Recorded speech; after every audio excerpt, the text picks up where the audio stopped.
So, Dave, welcome to the In the Know podcast. Great to see you today.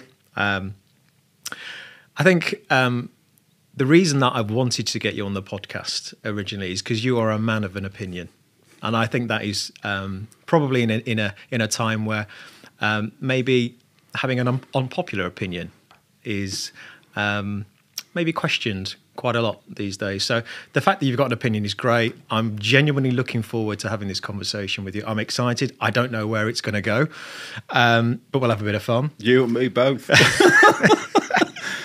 I think for the people listening and watching, we've got a range of topics to go through today. So we're going to be talking about yourself, your early career. I want to touch on your MBO as well, because I think that's an interesting angle. We also want to talk about what's happening in the profession, because it's going through radical change. And obviously we're going to talk about SJP, because you have a particular interest in that business or that business model.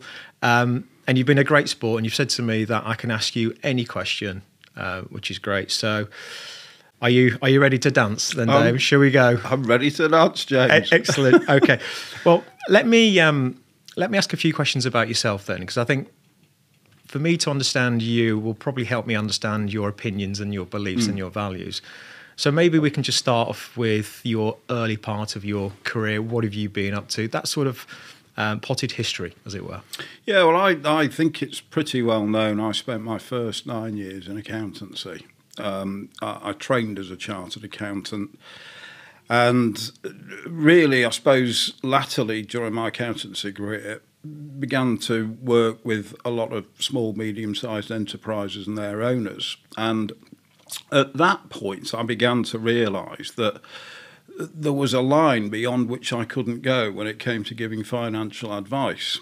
And the archetypal example was sort of probably related around pension contributions, where we'd have done a lot of work. There'd be cash in the business. There'd be a tax liability in the business.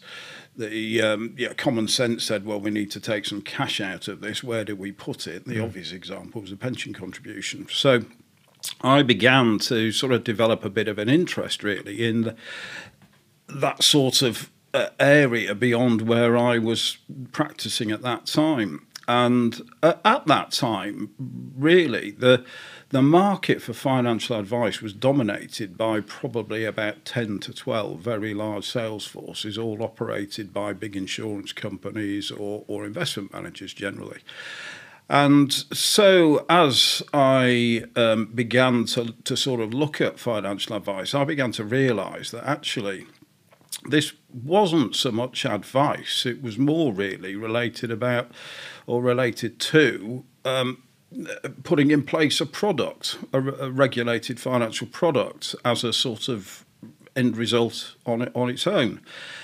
And the other thing I picked up was that we would have done an awful lot of work during the year, and we would be sort of agreeing our terms with the client. We'd be setting out a fee in pounds terms, etc., etc. But it seemed to me that all the financial advisors, in inverted commas, who were sort of walking into my client's life were making huge amounts of money through commission payments for doing really little more than just filling in an application form.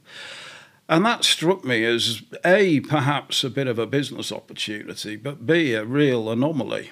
And I was sort of scratching my head about this one, wondering about how you could actually ally these two different disciplines, perhaps in a more culturally aligned way.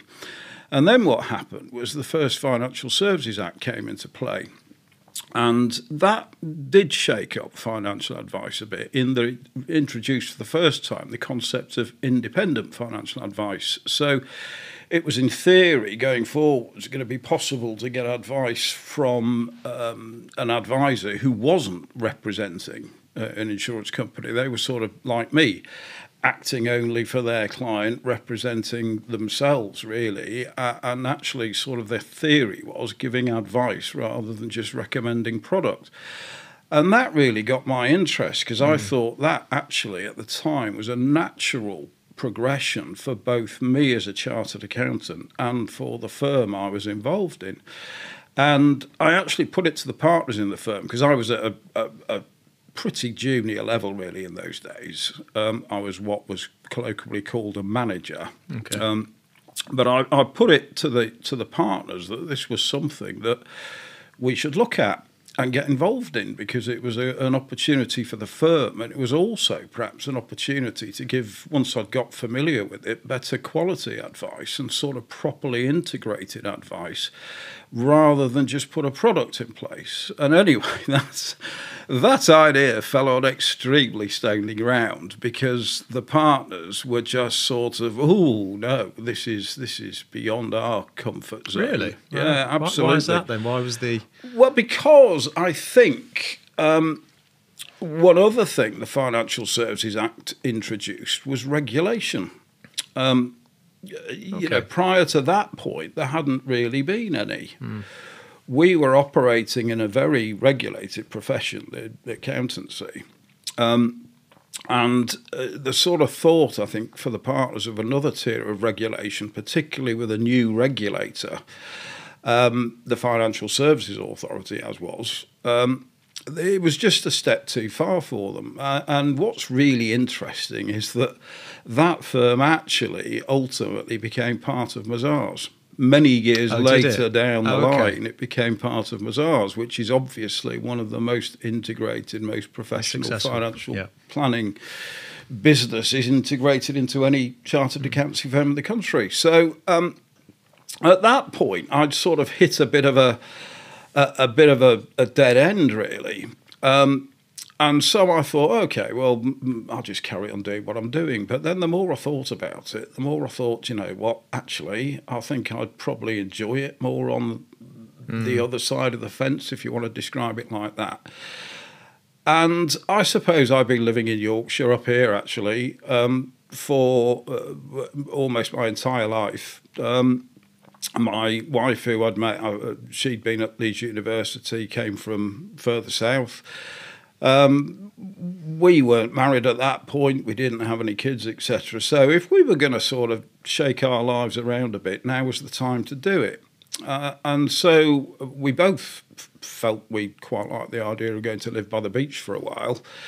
I'd had a look around at where I could go and train for financial advice, and Bournemouth sort of came into our consciousness. So what year are we talking about now then? We're probably, I can't remember, it was 88 or 89, so late 80s. Yeah, okay. It, you know, literally the year after the first act was... Yeah, so that was 86. 80, then, well, right, the act was enacted in 86. I think it actually came into force in 87, so I'm probably talking 88. Yeah.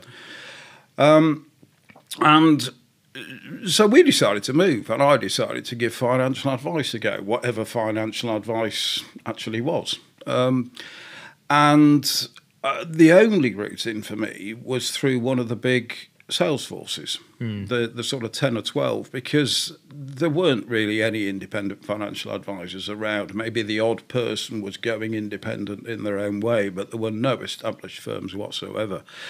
And the only route was to train with one of these big sales forces. And the two obvious ones, both based in Bournemouth, Abbey Life and Allied Dunbar, two of the bigger ones. And I looked at those and, shall we say, I recoiled, basically. It seemed to me that the training on offer was literally sort of rock up on day one with a list of telephone numbers of all the people that you know. We'll teach you about a basic product. Your job then is to get out there and sell as much of that to as many of those people as you can. And if you succeed in doing that, we will then teach you about a more interesting, more complicated product. And your life will then be to go out and tell those people that you've now come across something better. And wow. Now, that might be admittedly quite a cynical chartered accountant's view, but that is what sticks in my memory. That's how you remember it. That's how I remember it.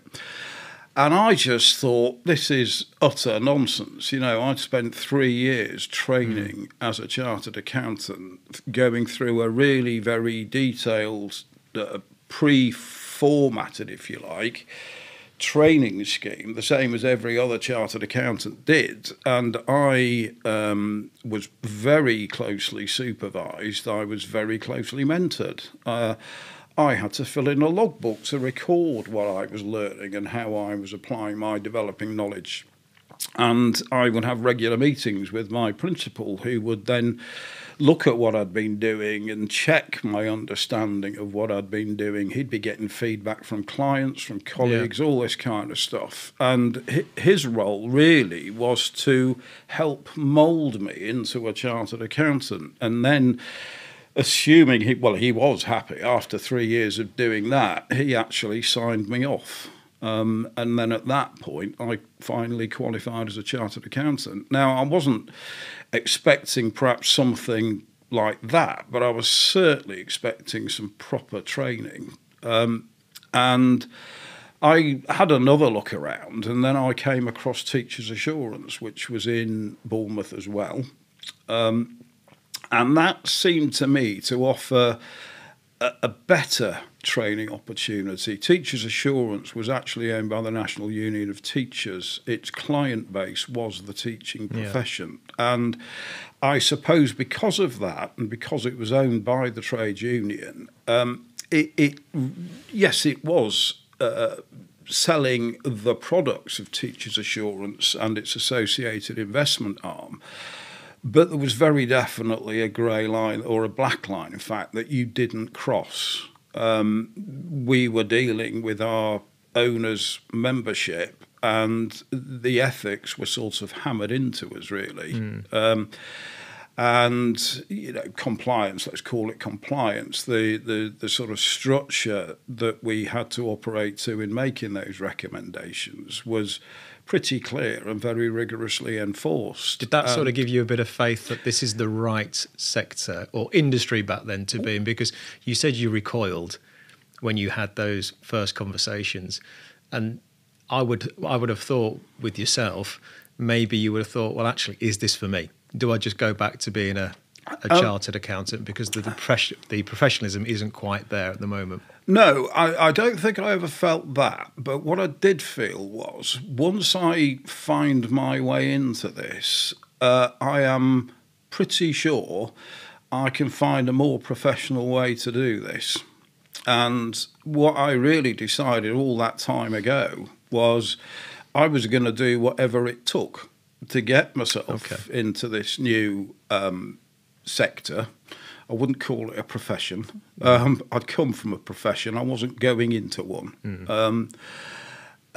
So I decided really to just compromise my principles, but compromise them to the least extent possible. What were you compromising? What I was compromising was that I'd been taught for the last sort of, well, really for 9 years, I suppose, ever since I started in accountancy, that a professional advisor, for a start, acts only for their client. Only for their client, not for any other third-party principle. You know, accountants and solicitors, it's very easy. They have no product other than their expertise, you know, and what I'd sold to that point in time was my knowledge, my experience in applying my knowledge, and I suppose to some extent my personality, because in any walk of professional life you've got to gel with a client. So that's what I had made a living by selling, and I'm frank about that. It was selling. You know, accountants sell, lawyers sell, etc. And you've got no sort of adverse reaction to selling. Selling you're okay with? Because I think the profession... Well, I think you'd struggle to be any sort of professional advisor if you couldn't sell. I mean, okay, you can be a real technical backup person, if you like, in the back office. And certainly I've worked with accountants who weren't let loose on clients without a human being present, because they were technically brilliant at what they could do, but actually getting their expertise across to the client and actually getting the client to engage was very, very difficult. That's a skill. That's a skill. But oh no, I'm absolutely comfortable and confident with the idea of selling. It's just what I'm selling. And what I'd been taught really was that a professional advisor, as I say, acts only for their clients, sells what's in their head rather than any tangible product. I'll come back to that. But critically, they do it without any conflict of interest. Now, what I was compromising was obviously I was now acting, if you like, for Teachers Assurance. That I was an agent of Teachers Assurance, not of my client first and foremost. And my role and the way I got paid was by recommending Teachers Assurance products, quite frankly. There was no other way I could get paid. Then. And it was commission. Yeah. You know, there was literally no other way to do it. So I was certainly compromising my principles. Did you feel like you were compromising your principles back then, even if you were giving advice which you felt was still in the client's interest to take? Yes. You did? I did. That must have been quite tough. Well, I suppose, as I say, coming back to the research I'd done, what I felt was I was compromising my principles in the least way I possibly could.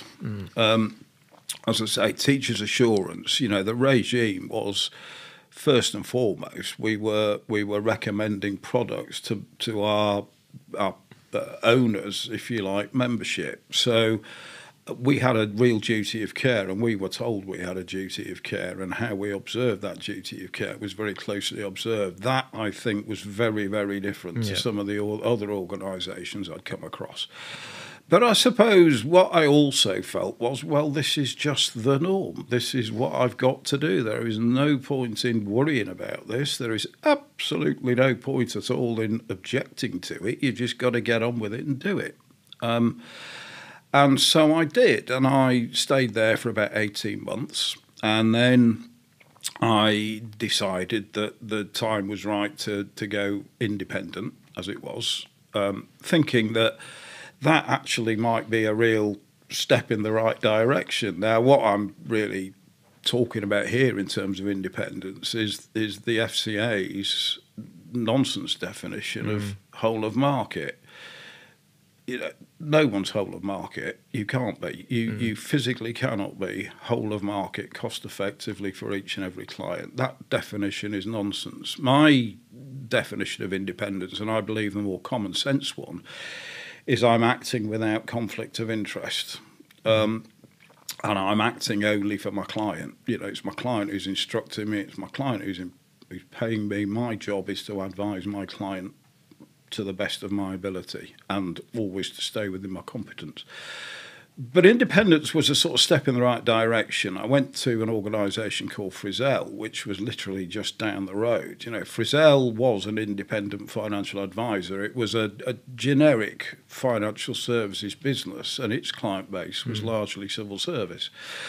And various other sort of affinity groups, but its financial advice arm was independent in a whole of market sense. So I learnt a lot more, actually. That was one thing. I learnt a lot more. I was still required to operate on a commission basis. I still only got paid if product recommendations were made, but I was beginning to find my way, if you like. And then after a while doing that, I sort of decided to give it a go, integrating the two sorts of professional experiences I'd had. So I basically went self-employed, and what I was doing was sort of mixing and matching a bit of accountancy work, a bit of sort of business planning, bits of management accounting for some small, medium-sized enterprises I'd got to know, and also integrating that with a bit of financial advice, mainly for the business owners. And I was putting that side of the work through an independent financial advisor who I'd got to know in Poole, a sort of very small firm with just one principal. And that went quite well, and I sort of proved to myself that that's what I could do. I could integrate these various different streams. And what was quite interesting was I'd sort of fallen into a commission-based way of operating, having now been active for sort of probably 4 years or something like that.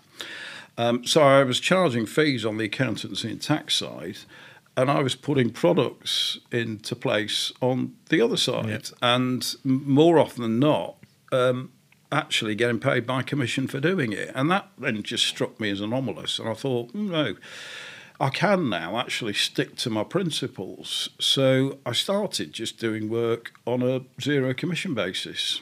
And So what year was this then?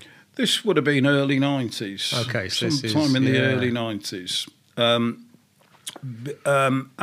it sort of went quite well. And the independent financial advisor who I got to know I ended up just paying him a fee for the sort of compliance, because we'd started with him taking a split of my earnings, but he couldn't really get his head around the way I was actually earning money.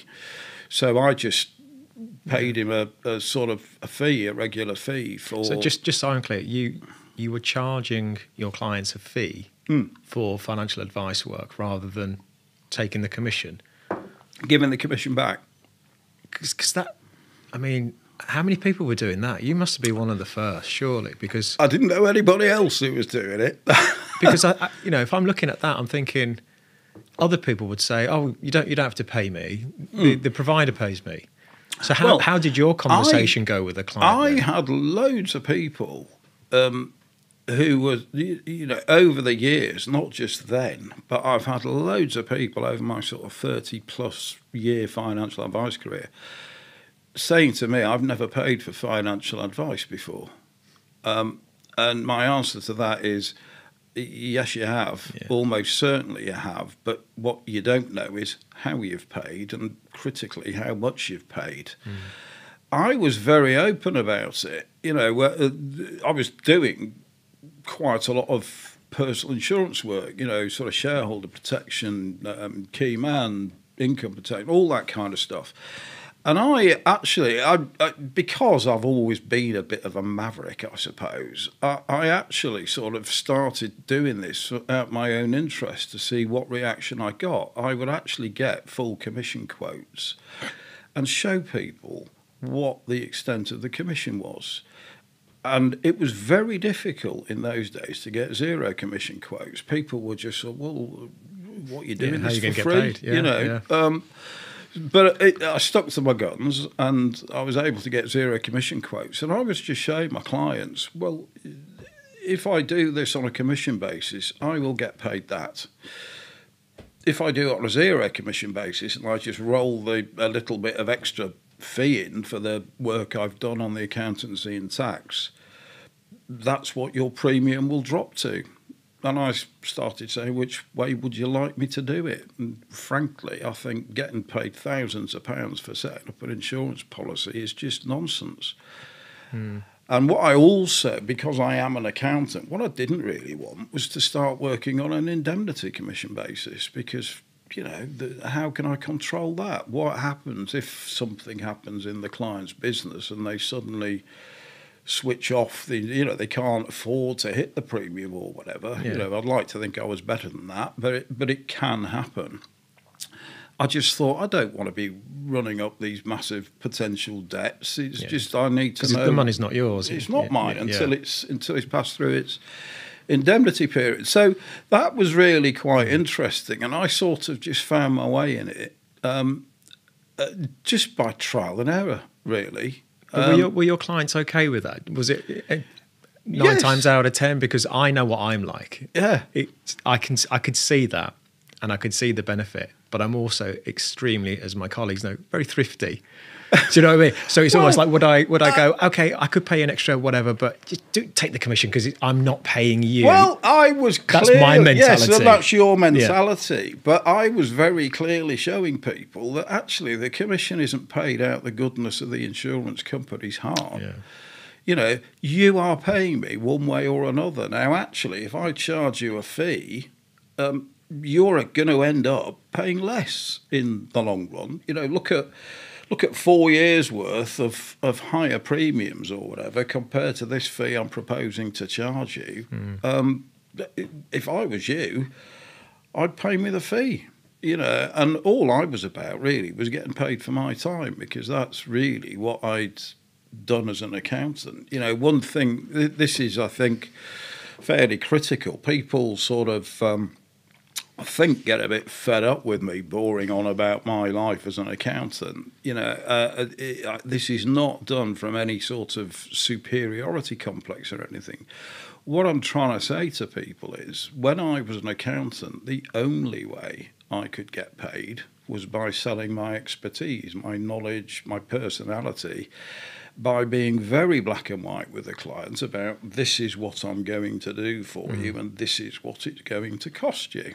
It was just second nature to me to do that, because I've been doing it for 9 years. And actually what I found was, when I started explaining to clients, I suppose it may have helped, James, because I was doing accountancy and tax as well. So there was a relationship. There was a relationship there There. already, Yeah. And I was already engaged to do this. I was doing this bit just because I could, and because I was that's where I wanted to be longer term. So there was already a relationship there, and certainly, I think, with hindsight, my memory's a little bit sort of dim on this. I'm going back a long time now. But some clients were sort of a bit surprised, let's say, but I can't remember anyone saying no. I think that was down to simply how I explained it. And probably also what helped was the fact I was a massive believer in it. I just felt that's the right way to charge for professional. So your mindset advice. as well, it was my mindset. Everything. Yeah. Absolutely. And so that actually went quite well for a few years. And I sort of thought, oh yeah, well I can carry on doing this. I can build almost a multidisciplinary practice out of this. But then my life took a little bit of a bit of a change of direction, I suppose. My eldest son was born with something called Williams syndrome, which is, in my kind of layman's terms, I describe it as very similar to Down syndrome. And that was obviously quite a big shock to me and my wife. We were sort of living down in Bournemouth, very far away from any sort of family support. My family most of it was up in Yorkshire still, based around Leeds. My wife's was over towards Bristol.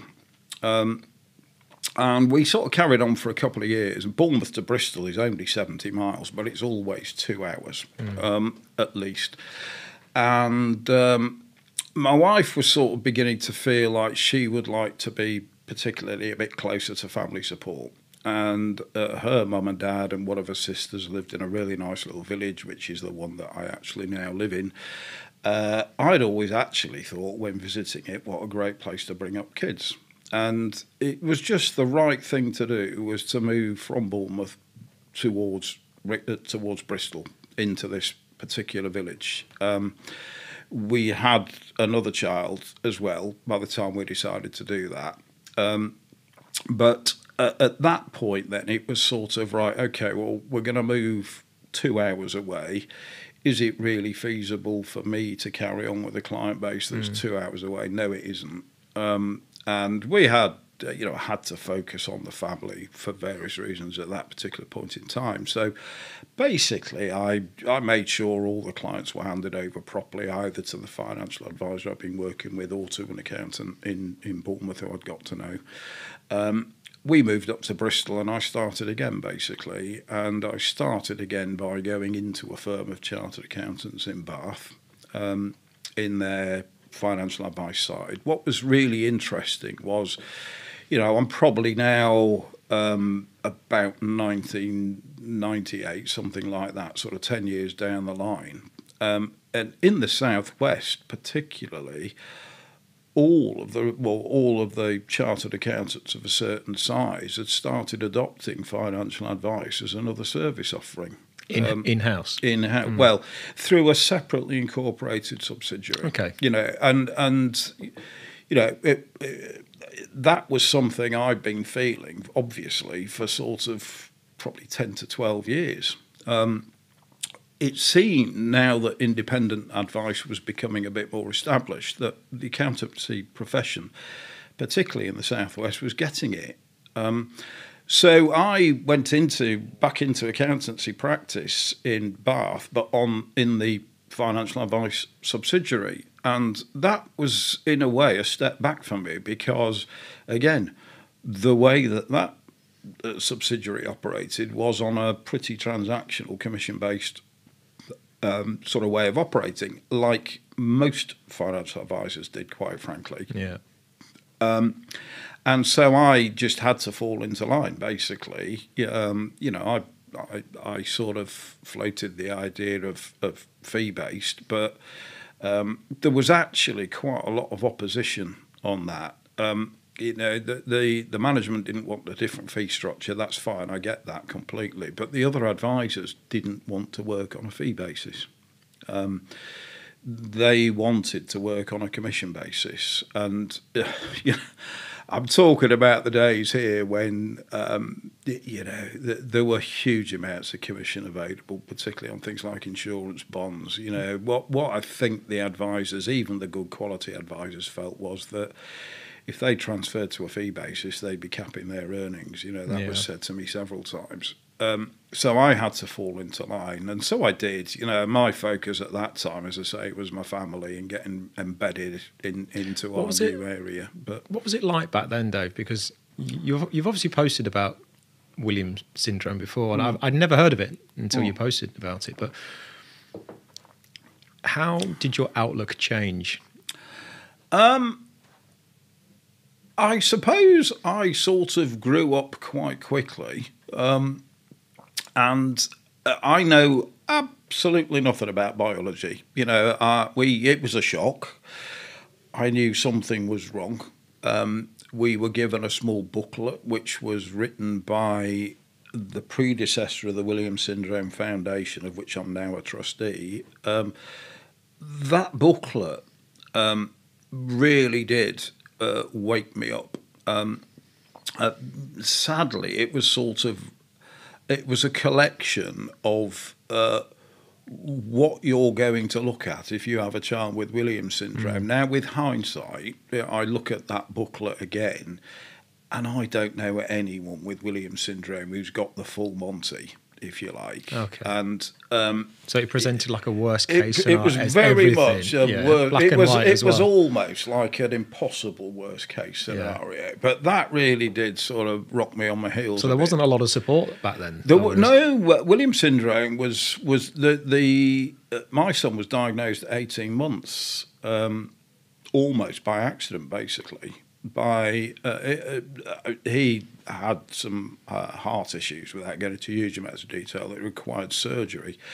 And it was while we were in Southampton Hospital that I actually read his medical records. The doctors left me in a room with his medical records while my wife went off to have a bit of, I think it was an MRI scan or something like that. And I just read in these notes, I strongly suspect this child has Williams syndrome. And what had happened was a visiting consultant from Great Ormond Street who had experienced very rare syndrome had just noted this in the records. But sadly, the medical profession hadn't actually picked it up. I picked it up in the notes before they did. And this is before the internet. Oh, absolutely. So this is where there was nothing there. There was nothing there. No. What a way to find out, though. Well, yeah. That must have rocked you. I mean, you're reading some notes and you find that out. Well, my immediate thought was, what's Williams syndrome? Yeah. And as you say, I couldn't Google it because there wasn't a Google. So I had to ask this sort of junior doctor who came back in, who was just, I have no idea. So I said, well, that's what it says in these notes. We'd better find out, hadn't we? Fortunately, there was a good genetics department attached to Southampton, and we did find out. But the information we were given was sort of put together on this impossible worst case scenario. But the thing I took from it, James, was, and I don't know whether it was actually my sort of subconscious trying to give me something else to focus on, but the biology was lost on me. I just knew it was a problem. But what I'd picked up was that I was almost certainly going to have a dependent for life, basically. And so my kind of professional side switched on and sort of said to me, right, you better sort that out. You're going to have to basically build 2 pension funds here, one for you, one for Mike. Is this the bit that you mentioned that you needed to grow up? Oh, yeah, absolutely. So my whole focus switched back on to work. And I suppose since he'd been born, my wife had been really quite a high-powered, she'd begun quite a promising career in information technology. And I won't mention the name of her employer, it's a very well-known one, but after Mike was born and she went back to her employer and sort of said, look, I need to go part-time because we've just got to refocus a bit here. The employer actually said, we knew this would happen if we had a woman in the IT department. Oh, jeez. And so it was, it didn't, and they said basically it's full-time or nothing, and so we both said, well, it's got to be nothing, frankly. So what that did... And this is the late 90s, so this was the late 90s. It was a particular organisation... Which you won't mention, I won't mention it. No. It was shocking. It was shocking. But what that did, you see, was focus my mind on 2 things. One was I was now sole breadwinner. Because we had agreed that one of us had to stay at home and look after Mike and give him as much input as we could. And this wasn't a husband-wife thing. This was literally who's got the best earning capacity, because it's that one that should be going to work. And it was me, because I was a chartered accountant. I could always earn a living by doing that. But also I'd opened up this other income stream as well. So my role now was twofold. One was build some financial security for the family, but also long-term build a financial safety net for Mike. And so that really was when my professional career took a bit of a turn. Because the first thing I had to do was learn really about trusts. I'd worked out very quickly that whatever provision we were going to make wouldn't necessarily have to involve a form of trust. A, because Mike would never have capacity to manage money, but B, to protect his rights to state financial support. Whatever I could do, it was vital I didn't interfere with state support. Because I was never going to be able to build enough capital, I don't think, to look after him completely without any input from the state at all. So that focused me on trusts. And actually, I've done a fair number of professional qualifications in my time. Most of them I didn't find at all interesting, I've got to say. But trusts, I suddenly switched on and thought, this is absolutely fascinating. Yeah. It's personal as well. Well, it is. Maybe that was the real driver. But I got very, very interested in trusts. And so while doing my day job, which was in this sort of firm of chartered accountants in Bath, I began to study trusts. And I got to know a local trust and estate practitioner who encouraged me. We actually set up a little firm, not really to make any money out of it, but what I was doing as I developed my knowledge and as I hooked up with him, he was a great guy. He was very happy to help. He had some connections with kids with special needs as well. What we decided to do was create a vehicle so that we could give professional advice and actually give it away, mainly. So we were doing webinars and seminars and all this kind of stuff. So I had a company that literally had 10,000 quid in the bank that was regulated by I can't remember, it probably was the Financial Services Authority in those days, I can't remember. And so that really, we used to just go around and sort of go to various support groups, charity organisations, national conventions just talking about financial planning for kids with special needs. And it was him that really encouraged me to pursue the full STEP qualification. So I was doing that as well. And then eventually, what was also happening along those lines was we'd been in Bristol about probably 18 months. I've been working in this firm of accountants and just thinking I could do a bit better than this. And another opportunity then dropped into my lap. I got to know through various networking sort of events and what have you, some partners in another bigger regional firm.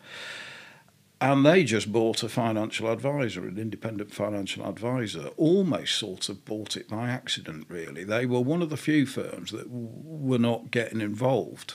But one of their clients was a small two-partner firm of financial advisors, and the senior partner, if you like, had decided he wanted to retire. So they'd gone to talk to their accountants and said, look, we need to sell this business probably. The other partner was younger, wanted to stay in, but didn't want the responsibility and the hassle of running it. Very good guy, very nice guy, technically brilliant, but just didn't want to run the company and have all the responsibility of employing people and all that kind of stuff. So the accountants looked at it and said, actually, do you know what? Everybody else is doing this. We'll buy it. We should be getting into financial advice too. So they bought this thing, and then they very quickly realised, how does it work? What have we bought here? What about nothing all this like due diligence stuff? eh? Well, yeah. you know. And good old accountants, Well, you know, they'd done it out of principle, and actually, I take my hat off to them in a way. You know, they jumped in and did it. I was going to say, it's quite encouraging the convictions. Yeah, exactly. But what they then needed was someone to maybe sort of help integrate it. And I'd got to know a couple of the partners, and they knew that I'd been a practicing chartered accountant. I'd been operating as a financial advisor. I was working with one of the competitors. And they sort of invited me in with this rather grandly titled role of managing director. So there was me sitting in the middle of a board of 5. I won't mention the name, but I'd only taken this job on the basis that the senior partner of the IFA had retired, because let's just say we had a bit of a clash of personalities. You didn't gel? We didn't gel. I knew him by reputation. His reputation was not terribly good, neither in terms of sort of his technical ability, but also in terms of his personality. And I knew that if he was still around, it was going to be an impossible job. So I sort of said, yeah, I'll take it, but he must go before I get there. And they said, that's absolutely fine. That's the way it's going to be. But sadly, when I got there on day 1, he hadn't. Still there. He's still there. And so that was a very awkward. Interesting. Well, very awkward. Well, not just. What do you like to work with, Dave? How would your colleagues describe you? You should ask them, James. I suppose you must know, because obviously you've done Centurion, you've done the MBO, so you know. Well, the feedback I've had, I suppose, is generally pretty good. Generally pretty good. Yeah, you know, certainly. I think people think I have some pretty clear ideas about right, wrong, the way to do things. I will argue my corner pretty forcefully if I need to do it. But also I am quite collaborative. You know, when the example I always quote is Centurion Chartered Financial Planners, and when I talk to younger and newer advisors, I always say, don't go on your own, you know, because after this accountant went wrong. I mean, I spent 18 months at this second firm of accountants learning how to integrate properly independent financial advice, an existing financial advice business with an existing accountancy practice. And it was a very difficult job to do, particularly as one of the board members, one of the accountants, wasn't particularly keen on integrating financial advice. But I did it for 18 months. I learned a lot. But why was he adverse to the integration piece? Because I think he felt the firm should be focusing on accountancy. Did he view it as a less of probably Well, wasn't a profession back then. certainly he was sceptical about Yeah. financial advisors, but the other point was that he did have some preferred connections. Conflict. Yeah, and he didn't want to sink the firm's money into a financial advice business. He felt that financial advice should be outsourced. And I think maybe in hindsight that he'd been put on the board because he wasn't the only one who was, shall we say, not entirely on board with financial advice. So I think he was a representative of, to put it horribly crudely, the anti-camp.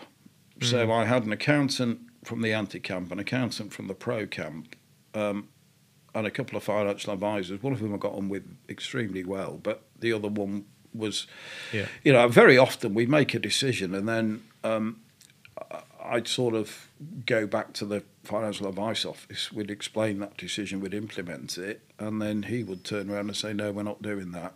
This is still my business. Well, no, it isn't your business because you sold your business. But it was, it was just an interesting time, let's say. But after 18 months of doing that, I thought, right, I've got to go on my own now. And I did go on my own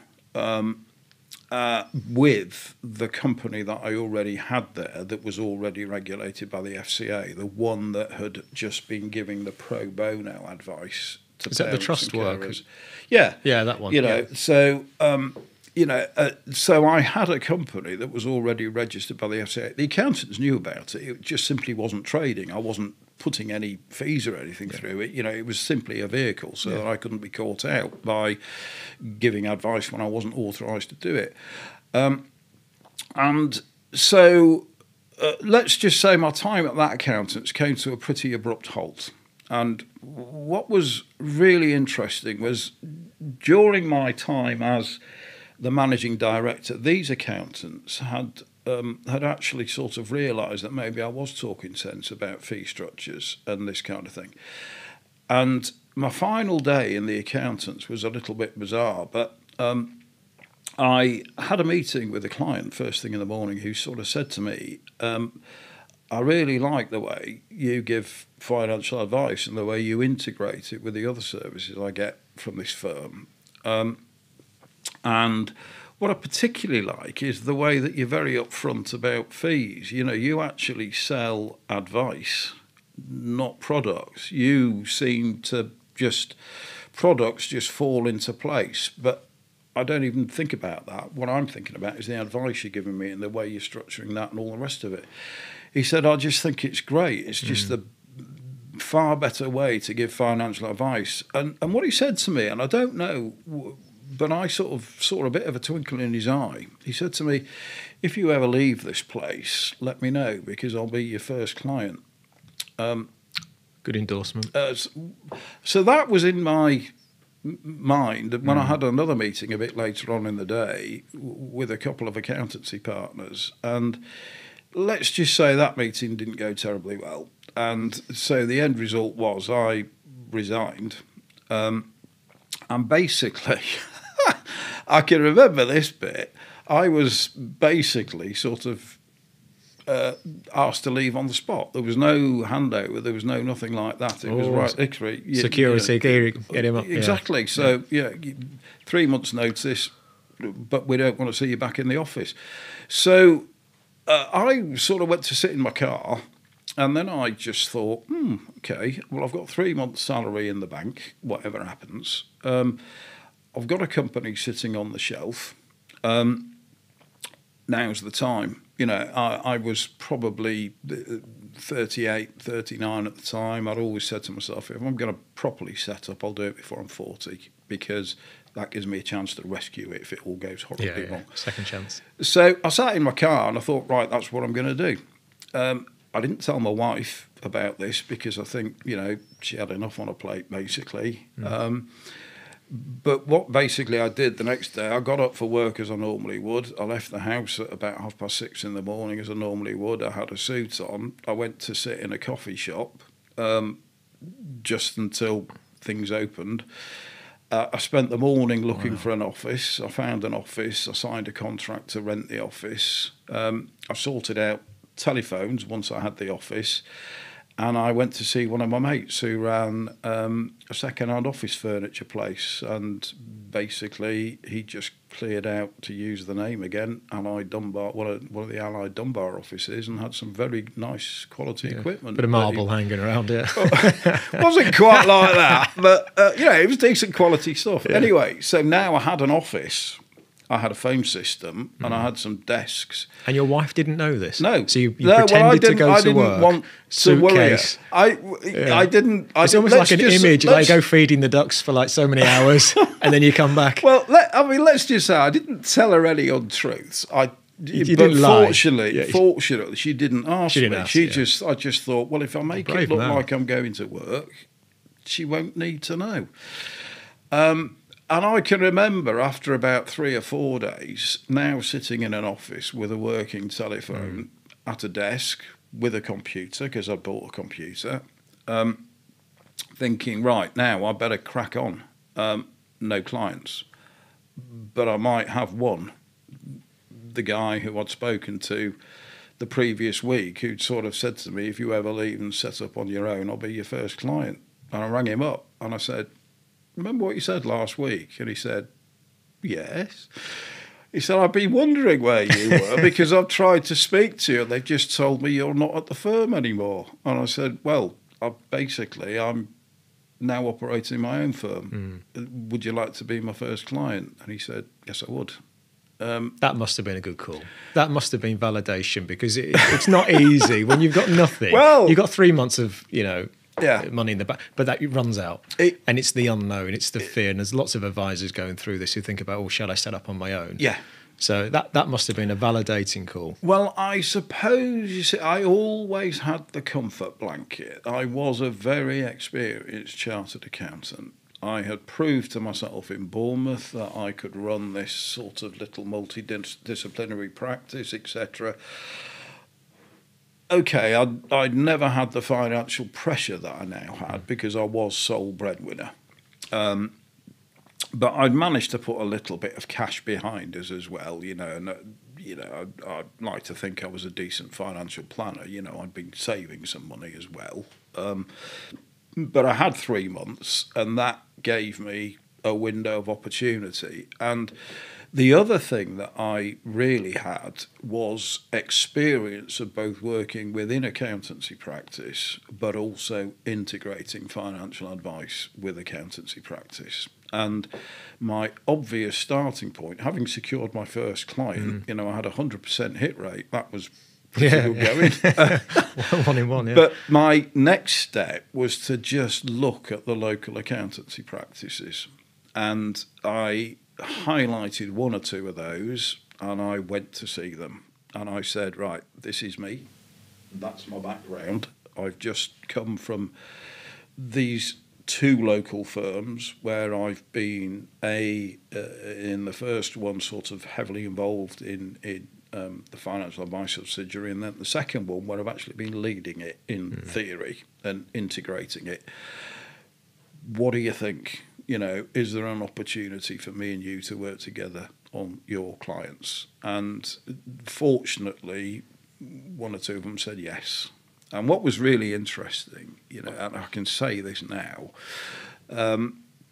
again, I didn't tell anyone any untruths, but this practice was me, basically. I had talked to somebody else I used to work with, one of the accountants, technically brilliant guy, who's a very ethical guy as well, and I'd sort of talked to him about what I was doing, and he'd said, yeah, I'd like to come and join you, basically. He was a bit fed up at the accountants too. So I had my second advisor on the way, and he was coming in, basically, he was going to come in as a 50% shareholder with me. But the practice was me and him, basically. And one of the accountants that I went to sort of talk to said, yeah, we'd love to work with you, but before we do, can we come and see your office and meet your people? Oh, here we go. And I'm thinking, okay. So what I basically did, and again, I don't think it was perhaps well, I hope it wasn't being dishonest, but what I did basically was I went out and I got a bit more furniture and I got some a couple more monitors. I didn't have any computer boxes to go with them, but I had monitors sitting on the desk. I had lots of scrap paper. I bought some files, put scrap paper in them, had them around the office. So you created the illusion one of of an my, office. Yeah, one Right. of my wife's friends came in, because my wife still didn't know about this, but one of my wife's friends came in and acted as a sort of administration person to take telephone calls. And I knew what time my new partner came over. He took the day off work, so he was around as well to meet. We had a couple of, as I say, my wife's friends. One of them sitting on reception with the phone, and I got a few people to ring in during the time when I knew the guys were going to be in the office. Fair play. Well, I did go for it. Yeah, this is all now on record, Dave. And actually, what they said to me was, "Well, actually, you've done a remarkably good job getting this off the ground as quickly as you have. But you're sure you can cope with any more work?" Oh, nearly worked So I against thought, you. well, I might have overcooked that a bit. But and I did come clean after the event. Yeah. And they said, well, we suspected that, to be quite frank. You know? Yeah. But Nothing was plugged but in. I suppose it's sort of, no, nothing was plugged in. There was only one computer in the place, and that was the only one I had. But I suppose what I'm saying is impressions are important. And seriously, what mattered to them was I was one of them, and I could show a track record in working with their kind of clients and integrating this service with what they were providing. And that worked really very well.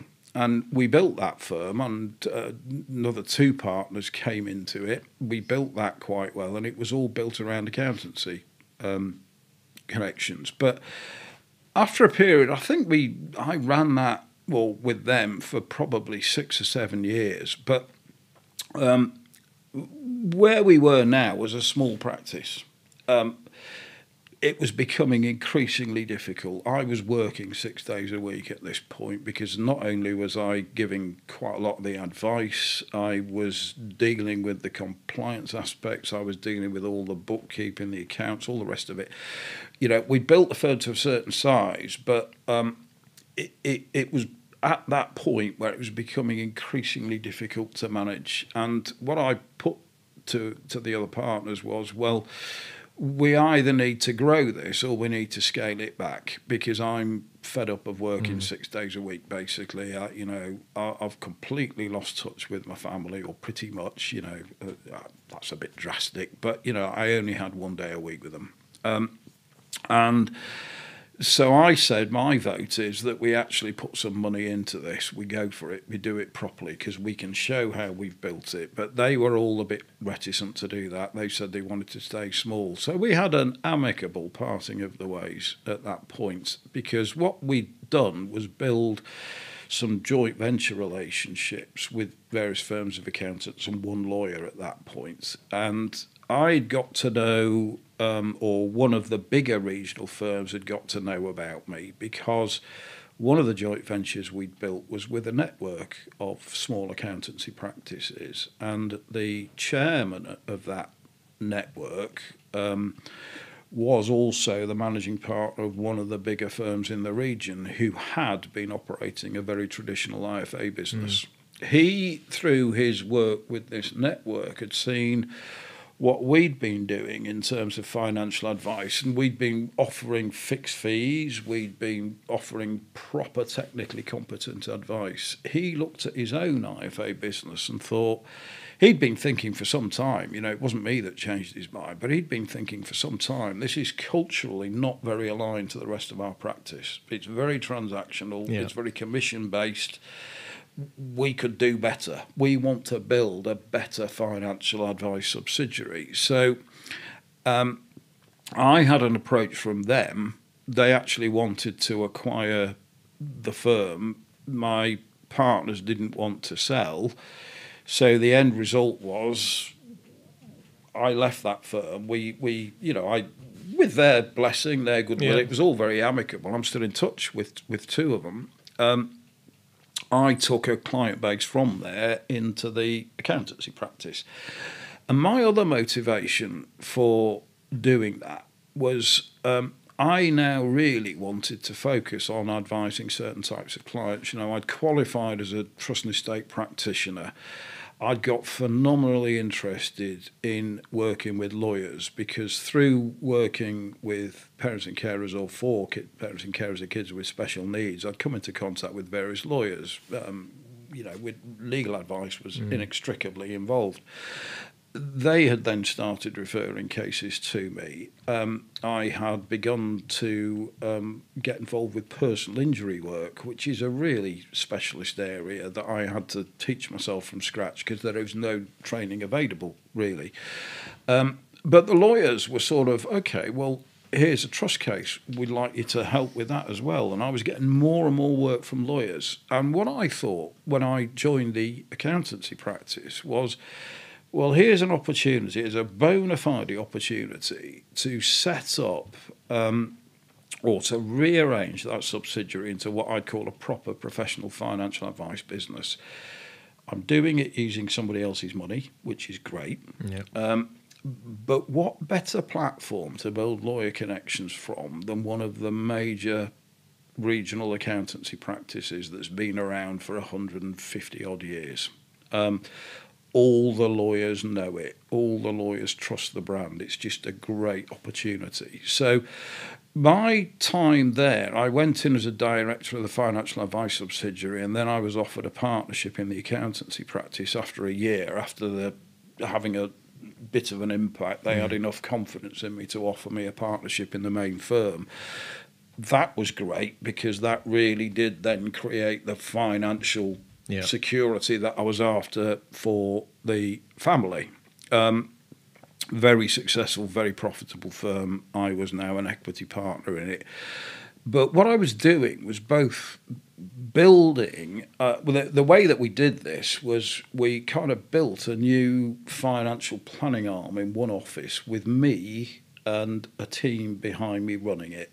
Fixed fees, proper technical advice, all this kind of stuff. New back office system, very, very good operations manager who I'd brought in, a couple of very good consultants. We built a model, if you like, in this one office, and then the idea was that we were going to transpose that to other clients. We actually ended up effectively running two sides to the financial advice business. We had a more traditional IFA transactional based thing over here, more commission based, and this was proper bona fide financial planning, very, very technically specialist, mainly working with lawyer connections. And I had a very good 10 years, very happy 10 years there running that.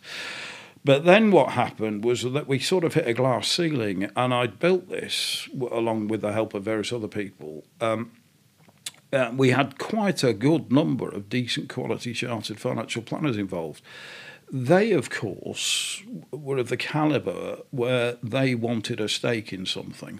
Now, I was an equity partner in the main practice. I was very happy with that because I understood what went on in the accountancy practice. I thought it was great that my income was coming from things like audit, tax, VAT, insolvency, whatever, spread my risk, etc., etc. But the financial advisors didn't want that. The accountancy practice's route was, if you're any good, we will bring you up through the main firm. We don't want to big up this subsidiary in its own way off at the side. And so that then caused some sort of conflict, if you like, because the chartered financial planners, well, and also the different salary structures across both sides of the business. The chartered financial planners were more expensive than chartered accountants, for example, because there are fewer of them, probably is one of the key reasons. But we had this sort of difficulty running these two things, and the chartered financial planners were sort of, I want a stake in this business or I'm going. Could you see their point of view? Yes. Yeah. And I actually went to the managing partner And I, with one of the other directors of the financial planning business, I said, look, if we are going to really carry on building this and secure its future with this very good team of people we've got, we are going to have to bring them in. And they don't want to take a stake in the main accountancy practice. They want to be purely financial planning. So I said to the managing partner, okay, well, I am happy to give up my equity stake in the main practice. I'll give up my stake in that for 51% of the financial planning business, which was pretty equivalent value. You, the practice, keep the other 49%. And then what I suggest we do is we then, as long as we mutually agree, we'll bring the other chartered financial planners into the ownership of that. And I put a business plan together. One of my other things is I'm a massive lover of business plans and spreadsheets. But I put a business plan together, and the managing partner said, yeah, that makes sense to me, because what I'd showed was that a small, as this subsidiary grew, as I was very confident it would, a smaller share of a bigger profit pot would actually put more money into the accountancy partner's pockets. The managing partner was on board with that idea, but I think he was, but he went back to the partners, and I wasn't privy to these discussions because obviously I was conflicted, so they discussed this at a partners meeting without me. But the majority view that came back was, no, we don't want to do that. That's too radical for us. We wanted to retain 100% control of the financial advice subsidiary. So that was the catalyst for a couple of the chartered planners leaving. Yeah, to go. And I'm just, again, still in touch with a couple of them. And two of them have both set up their own firms, very successful, doing very well. That to me, big lost opportunity. But that then put me right on the spot. I realised that I couldn't run this financial planning business without other good quality people around me. I come back to collaborating. I am very, very collaborative. And so I thought, well, there's only one place for me to go now. And I, at that stage, I think we're talking, 2015 now. On the chronology of my career, I thought that, okay, I've got enough left in me to set up the firm that I really want to set up. But all this has been built up, hasn't it? All of these knowledges and experiences. You see, it's really interesting because people say to me, when they look back at my career, they say, oh, that was all beautifully planned, wasn't it? And it wasn't. No. Very little of it actually was planned. But it's how you reacted to it. Exactly that. Most of it was lurching around, or quite a lot of it was lurching around from sort of shock to shock or crisis to crisis, or, as I say, being, told to leave the office with 3 months' notice and all that kind of stuff. None of that was planned, but I think this is crucial, how you react. And also, critically, James, you learn from experience, hopefully. But the firm that I really wanted to set up in 2015 was what I would call a specialist financial planning firm. Is this Centurion we're talking about? This was Centurion, ultimately. I had a couple of false starts at doing it. I won't go into the details, but let's just say I went somewhere where I didn't really see eye to eye with the business model. And that was probably just naivety on my part, really. But anyway, I then tried to set up a second business with a couple of advisors who I knew very well through Solar. I'd become Solar accredited in 2008. This was part and parcel of my specialist work with certain types of clients, because the work with the lawyers had naturally evolved into later life, and later life there's an awful lot of synergy with a lot of the knowledge that I had dealing with special needs and personal injury and court of protection and all this kind of stuff. And what I said to them was, okay, you've already got a specialist later life firm. You want to build that firm, I can probably help you build it. I'll set up a Bristol office, if you like. And I still had my company, because I'd been practicing as a partner in the accountancy practice through a corporate, through my company, which had just run its way through for the last sort of 15 years. And I said to them, look, to be fair to you, we sort of know each other, but we don't know each other very well. So what I suggest we do is I set up an office. I'll do it locally to me. They were down in Hampshire. I will run that office. You need to recruit me because we want to be part of the same firm. I need you to recruit a couple of people, and these are the two people I've got in mind. I will bring these clients across with me. I will underwrite the costs of the office. I said, I've got a business plan. This is going to be profitable, but I will underwrite your risk. Wow. And what I suggest we do is I run it for a year. Let's see how we all get on with each other. And at the end of the year, we'll split the profit 50-50. Now, I was at this point getting paid a salary of 8,400 quid. Jeez. I'd taken my own. I'd had a good run as an equity partner. I could afford to do it. That was the minimum. Had you told your wife this? Oh yeah, So my wife was now. totally relaxed. I mean, the whole situation had changed. As I say, I'd been I'd built up quite a lot of financial security by this time. I was on a mission with this one. This wasn't about money. This was about setting up a proper vulnerable client firm. And so, as I'd had these discussions, and I said, right, and my way of operating, which I hope you're all right with, is I want to meet all the clients myself. I will offer anyone some time free of charge. I'm not going to cap it. If I will try and give them whatever help I can during that meeting, and very often I might come across clients where I can't actually do any sort of proper fee earning work, but I'll give them a hand because I'm a big believer in sowing goodwill. I do believe, and I've proved this myself many times, what you sow comes back one day. So I want to meet these clients. I will then meet them, set out the scope of work. I will work on a fixed fee basis. That's how I work. So I'm going to set out a scope of work. I'm going to quote them a fee in pounds terms. Is that all right with you? And they said, yeah, it's absolutely fine. So we switched all the clients in. I set up the office, all that kind of stuff. Off we went. And then what happened was that they decided that they wanted to change the sort of processes a bit. I'd already picked up that they received quite a lot of referrals a month. Specialist firm. They weren't engaged by anything like the percentage of people they met than I was. And I sort of worked out what I felt the reason was. I felt that they were actually overcharging. And what I was concerned about was that a lot of the clients that were engaging them were clients who were acting on their own account. Older people who weren't represented by anybody else, perhaps didn't have family members holding their hand or professionals. And so what they sort of said to me was, my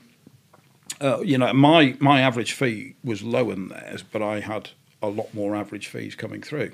That was always my way of operating. Profit's a function of the profit you make and the number of times you make it. Well, I'd rather make lower profit and do it more times, frankly, because it helps more people. And I've built some very successful businesses and fee bases on that basis. But so they sort of said, right, what we're going to do is we want to up your average fee. So we're going to bring in someone who is going to sit on the phone and take the initial call from clients. They're going to pre-qualify it. And if they think basically the client is worth engaging, then that's when we're going to pass it to you. And what this person on the phone had no financial services experience whatsoever. What they did have was experience in negotiating fees. So that had taken the sort of fee discussion completely out of my hands. And I just said to them, I'm sorry, that's just not what we agreed, and it's not the way we're going to do it. And so I said to them, okay, this isn't going to work. what I would like you to do is keep me authorised until I can get my own firm directly authorised, because I'd lost my direct authorisation on the way through. So I said, it's going to take me 9 months to a year to get directly authorised. That's what it took in those days. What I'd like you to do is keep me regulated. You'll have to keep paying me a salary. Keep my people employed. Keep paying the costs of the office, and what I will do is give you 100% of the profit. So basically, for the next 12 months, I'm going to earn 8,400 quid. Won't pay any tax on it, but that's what I'm going to earn. And I said, that's the deal I'll offer you. And then I thought we'd agreed that, but the next thing I found, I was sitting in the office one day. I had a meeting with social services about my son and his support regime. That started at about 10:30 in the morning, and I got into the office to do a bit of work beforehand. And basically, the two of them rocked up at my office at about 9 o'clock in the morning and looked at me sitting there saying, "What are you doing? You're supposed to be in a meeting."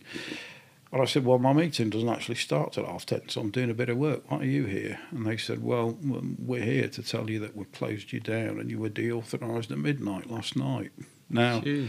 all I could think was that they'd worked out that actually, if they stripped all the cost out of this, it was going to take me 12 months to get directly authorised. I couldn't deal with the clients for 12 months until I was. That was going to be a nice little bonus for their business. So I went off and did my meeting at social services. By the time I had finished that, they'd sacked both my staff and changed the lock on the office door. That's ruthless, that. Well, it was, but again, coming back to how do you react to that, I had got to know Stuart Doughty very well. He was a friend of mine. We'd met because of a common interest in personal injury work. I'd actually tried to bring his business into Albert Goodman's, but he decided that he didn't want to. He wanted to stay independent. But we were good friends. We trusted each other. He also had a bad experience with a previous business partner. But I just rang him up and I said, "Stuart, I'm in a bit of a spot here. Any chance you'd offer my company an appointed rep status until I can sort myself out?" And he said, "Yeah, fine. We'll work it out." He offered me an appointed rep status there and then, and I was back up and running as an appointed rep of his after about a week. What's your biggest regret, Dave, in your career, would you say? Probably making some of the mistakes that I've made. But on the other hand, learning from those mistakes has probably been one of the real bonuses of my career.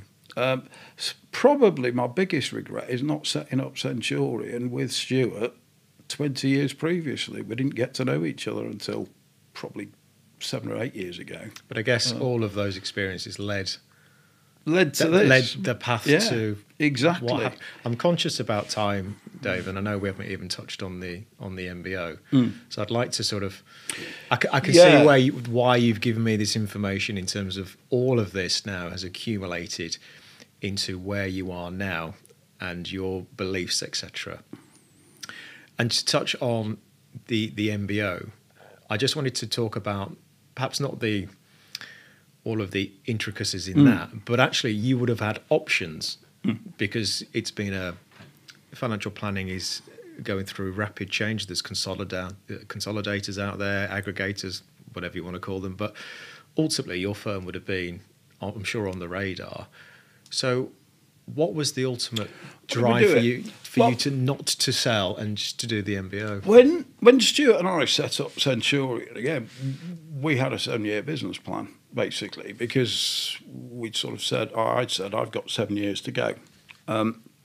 We had a common interest in setting up this firm, proper, professional, independent, conflict-free firm.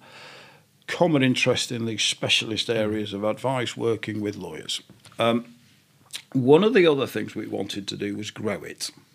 because we wanted to show to people it is possible to build a properly collaborative firm. A lot of firms are just like loose collections of individuals who sort of come together from a compliance perspective. But within some firms, individuals are actually fighting each other for control of the individual client relationship. What we'd said was we want to build a proper firm, a proper collaborative firm. And what we also want to do is sustain it after we've gone. We certainly had quite a lot of, you couldn't really call them offers, they weren't proper formal legal offers, but we had an awful lot of expression of interest. And I think it was basically because we'd built our reputation around certain specialist fields of advice and through working with particularly lawyer connections. We had, we built joint venture arrangements with probably 5 or 6 firms of lawyers. There was certainly interest, but what we decided to do was when we put Centurion together, we sort of ran it ourselves for a couple of years to just keep it ticking over, get some money in the coffers. But our plan to build it really, the first step was bringing in 2 other key people, Steve and Chris. Steve was the operations specialist. Neither Stuart or I know an awful lot about IT, infrastructure, process and all that kind of stuff. We needed someone who really did. And Steve had worked with one of our administration team. His first career was IT, which was great. His second career was working with a financial advisor in Bristol, heading up the back office, which had grown, I think, from about 4 people to 50. It then sold out to a big national. Steve was offered a very good job within the new organisation, but he didn't want it. He didn't want, but it would have involved a relocation, but he just didn't want to be part of that big corporate environment. So I went to see him and basically showed him my business plan. I went through it with him. And I said, crucially, Steve, what we need is an ops guy to help build this infrastructure. We've got to build this on solid foundations. Yeah. And he said, yeah, I'm your man. I'm really interested in doing that. I've done it once. It'll be a lot easier, hopefully, the second time round. And I said, well, I hope so too. So we brought Steve in. And one of the other things that we built in Centurion was huge amounts of trust between ourselves. So Steve came in on a salary that was higher than Stuart and I were paying ourselves. What we basically said to him was, we'll pay you that for 12 months. If it works out, Steve, we will bring you into the equity of the firm. We're not going to give it to you. We're going to ask you to pay for it. But what I'm going to do is give it to you for as low a price as we can without causing you a benefit in kind problem. And so Steve was, yeah, I'm up for that. That sounds really quite interesting. I can see your plan. I can see your thought process. You love a business plan, don't you, Dave? Yeah, well, I do love a bit. Everybody needs a business plan. It's impossible to grow without one. Yeah. So he was nailed on. And then the other thing, you see, the key foundation that we had was a joint venture I built with a big firm of solicitors down in Devon and Cornwall. Fantastic relationship with that firm. I'd had to leave them behind when I'd left the accountancy practice because I was on 2-year restrictive covenants, but I'd kept in touch. I dealt with the personal injury work during that period because there was no one back at the accountants who could do it.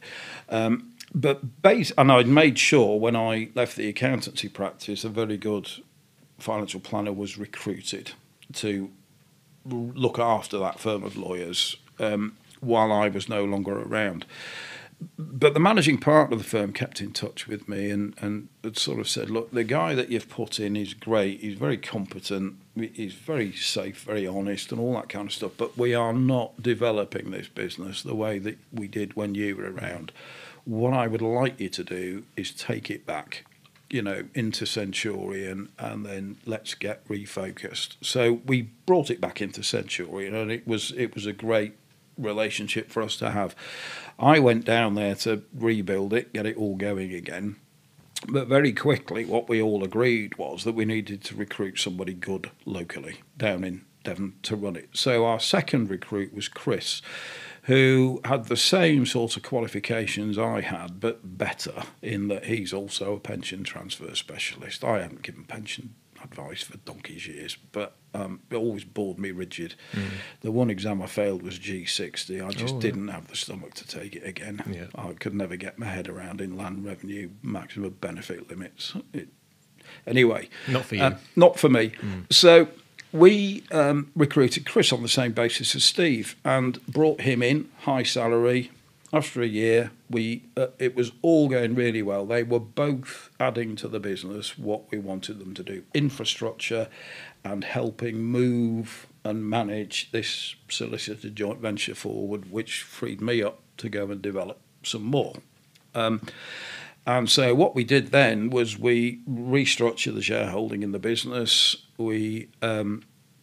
Steve, Chris, Stuart and I all became all received the same level of remuneration. It was through a dividend mostly, and what we then also had done there, you see, was sort of prove that we delivered on our word, because no end of people say to me that they've been promised this sort of equity participation or and it never a happens. route forward, and it never happens. You know, so one thing that we could do was prove it. And after we'd done that once, we then began to build by attracting in other specialist advisors. Ultimately, we built Centurion at the point of my retirement to 12 advisors, 7 Solar accredited, which was more than anybody else in the country. That's rare. Independent. The only organisation in the country that had more was St James's Place. But we also had 3 fully qualified trust and estate practitioners. We were training up a 4th one.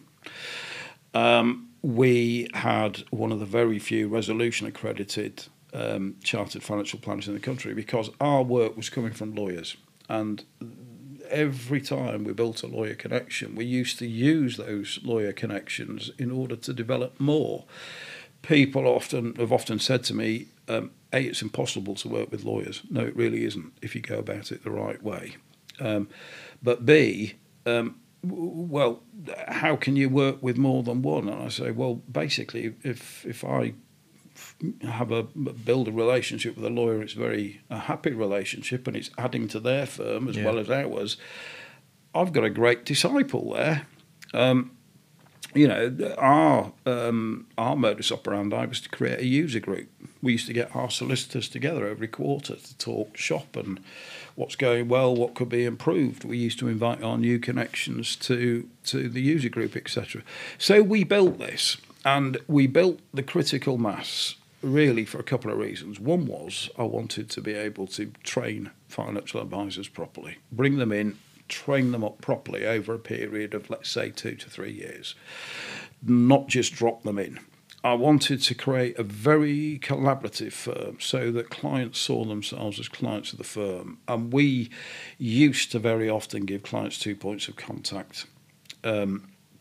We had a hugely collaborative team. Nobody was given any business development responsibilities. Nobody needed to develop business. We did it from the top by presenting the firm to the legal profession. What we needed were good quality people who got our ethos and our, had the competence in our technical fields to come in and look after the clients that the legal profession trusted us with predominantly.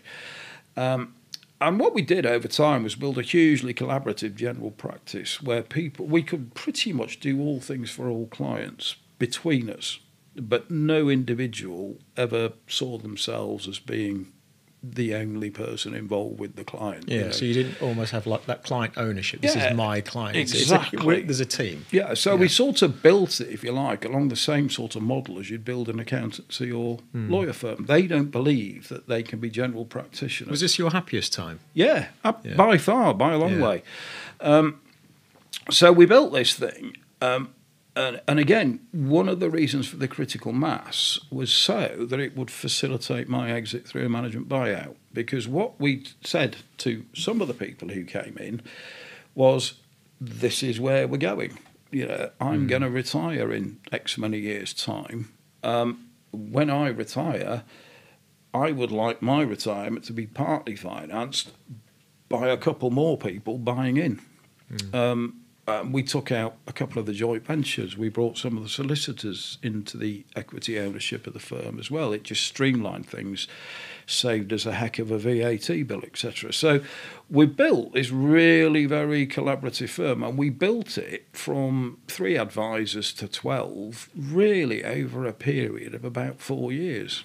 It's good growth, that. All done through professional connection, or pretty much all done through professional connections. We got it to the point where 85% of the new inquiries coming in were from the legal profession. We used to receive probably 50, 60 inquiries a month. Not all of them turned into immediate work, but that's the sort of scale we were building. And as we built, we were able to dilute the overhead.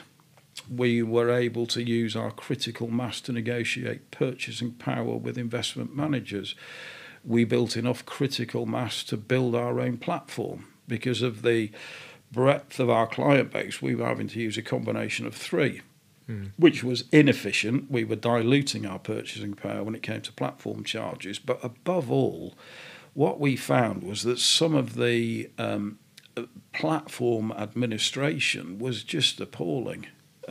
We wanted to get control, so we built our own platform through Hubwise. And coming back to the MBO, we were reinvesting in that business really until the day of my exit.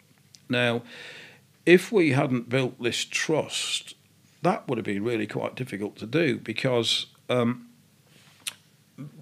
we agreed the price, if you like, not 100% agreed in a legal sense, but we agreed in principle the capital value I was going to exit with probably about 3 years ago. That was, my aim wasn't maximise my capital value. This was just a bonus for me, if you like, by now. But I wanted to get fair value, and I also wanted this to be done on a sort of pretty commercial basis. But if I'd been out for top dollar or really valuing this on a properly full multiple of profit, I would have resisted naturally. Well, I would have had a conflict on reinvesting back into the business. What technically I suppose I should have wanted to do was really build the profit to maximise my exit value. Yeah, That's the norm. Yeah. I didn't want to do that because I'm far more interested in this firm sustaining itself in the long term than what I get out of it. So we agreed a price in principle, which we all shook hands on. We actually didn't sign the contract until the day after I retired, technically. That's how much trust these people and I had built up, which was really great to see. But when I exited, 2 more colleagues bought in. We were able to facilitate my exit on the same sort of terms I would have got from a consolidator. Wow. And I was able to do it over the same time period. My capital will be paid out to me over a period of 3 years. I will be more than 50% through by the end of next month. It's just worked very well. How does it feel now? It feels really good because, coming back to my love of business plans, 7 years ago, I said, this is what we'd like to build, isn't it, Stuart, really? And Stuart said, yeah, I'd love to build that with you. We built it. I might have to borrow some of your business plans because I hate doing them every year. If you've got a template, I'll have it any day. Oh, I have got a template. Yeah. I've helped a couple of other financial planners build business plans. Yeah. But this is, I suppose, what I'm saying. I had a goal. I had an aim in mind. It wasn't particularly about building capital value. It was about building a firm. Sustainability. Sustainability, a but a properly collaborative one that trains people. That and that's what we've achieved. And you're absolutely right. That was the happiest 7 years of my career by some distance. And I kind of look back and I think, well, with hindsight, maybe all the stuff and chaos that happened on the run up to that over the previous 28 years was all for a reason. Yeah. You look at, well, this is it. I think, So when you do get a bit older, you think of all the things that you've gone through and the experiences, and it leads to something. And I think all of that has helped you. And you learn from those experiences, and you learn from those people perhaps that treated you like they did. So I think that's, people say, things happen for a reason. Of course they do. That's an obvious thing to say. But I think you look back and think, well, what would your journey be like and your satisfaction had it been different?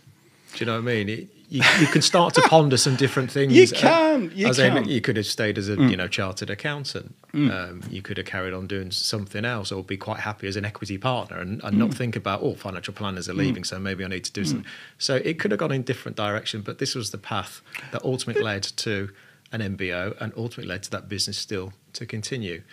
Where I want to take the conversation now, if I may, is SJP.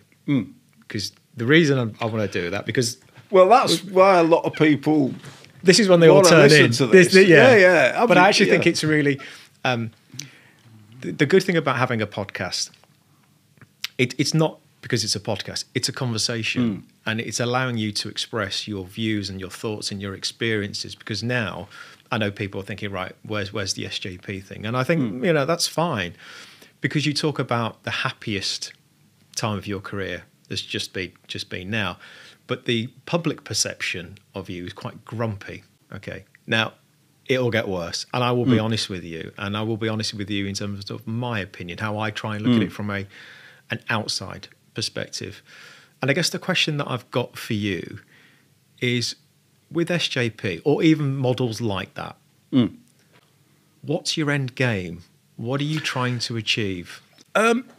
I guess my end game is, what I would like to try and do is improve professional standards and try and raise awareness, James, of the difference between the way some business models operate and what I would call a professional advice model should operate. And I come back to my starting point, which was sort of hammered into me in my training as a chartered accountant. A professional advisor's role is to act only for their clients, to build technical competence, to then also build experience, if you like, in applying that technical competence, to act only for a client, and actually to sort of sell advice. And by that, what I mean is the modus operandi should always be to sit down with a client and fully understand a client's situation and probably their objectives and or their worries, their concerns.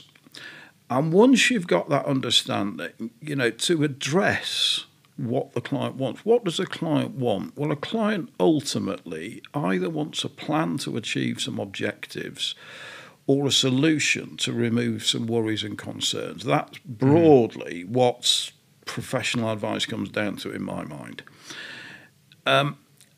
I strongly believe that in order to be what I would call a properly professional advisor, that's the way that you should work, and you should do it without any conflict of interest. When I trained as an accountant, and any chartered accountant will tell you this, similarly, any solicitor will tell you this, it is drummed into us that we act without conflict of interest. We must not allow a conflict of interest to arise where there is a divergence between our interest and the client's best interest. If one of those situations arises is in accountancy land or law land, the professional advisor then has to step back has to disclose that conflict of interest has arisen.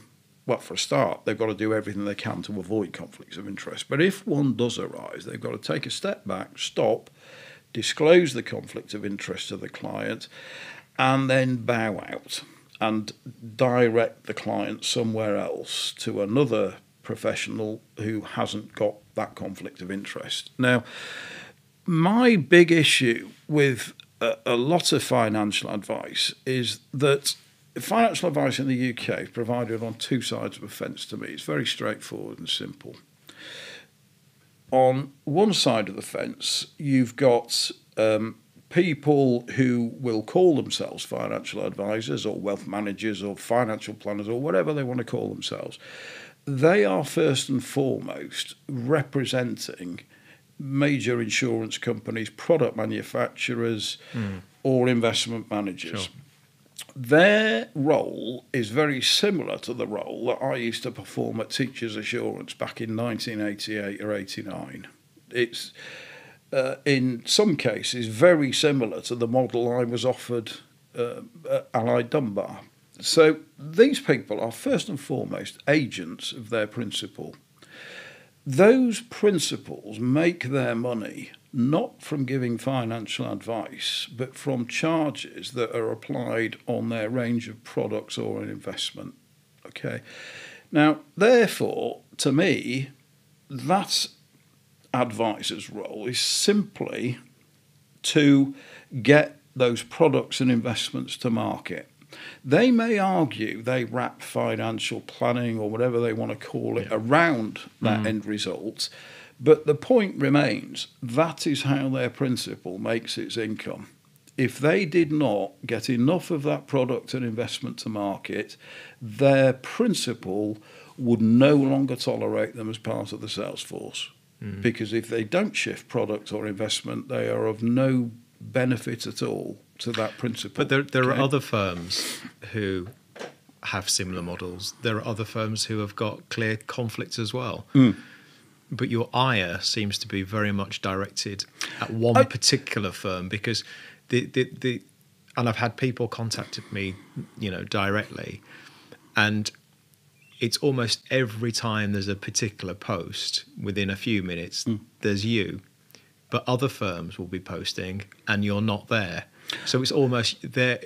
You're very much sort of targeting a particular firm. And the question is, why one particular firm? Why one particular? Well, I comment whenever I see firms, and I actually put a comment up. You might see it if you look yesterday, I think it was, yesterday, the day before, about another similar organisation. I am not particularly highlighting St James's Place, okay? But you accept that the majority of what people will see is St James's Place. Absolutely. St James's Place is the biggest organisation on that side of the fence. It is the one that is most out there. But what I particularly dislike about St James's Place is that underneath it all, its business model is deliberately conflict-ridden, in my view.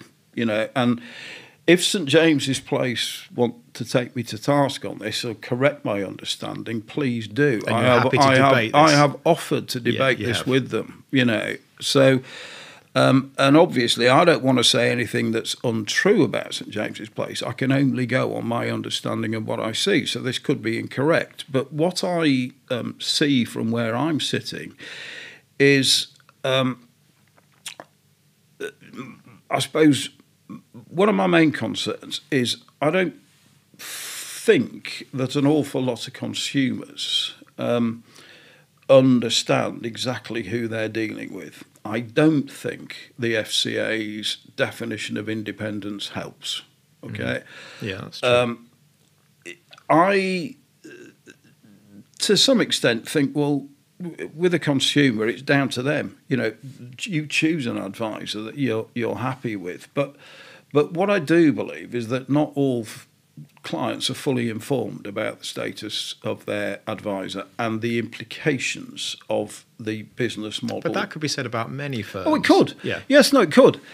Of course it could. You know, and I'm well known for, I think, for banging on about conflicts of interest all over the place. You know, but I suppose my real concern with St James's Place is that it also, I think, having talked, this is just information that I receive from various people who've been through it, that, you know, it starts by bringing people into this academy and saying, we will train you to be a financial advisor. Now, if somebody says to me, financial advisor, I'm thinking someone who's going to be giving me proper, unconflicted advice. You know, I come back to the primary purpose of a member of St James's sales force is to sell St James's Place products and investments.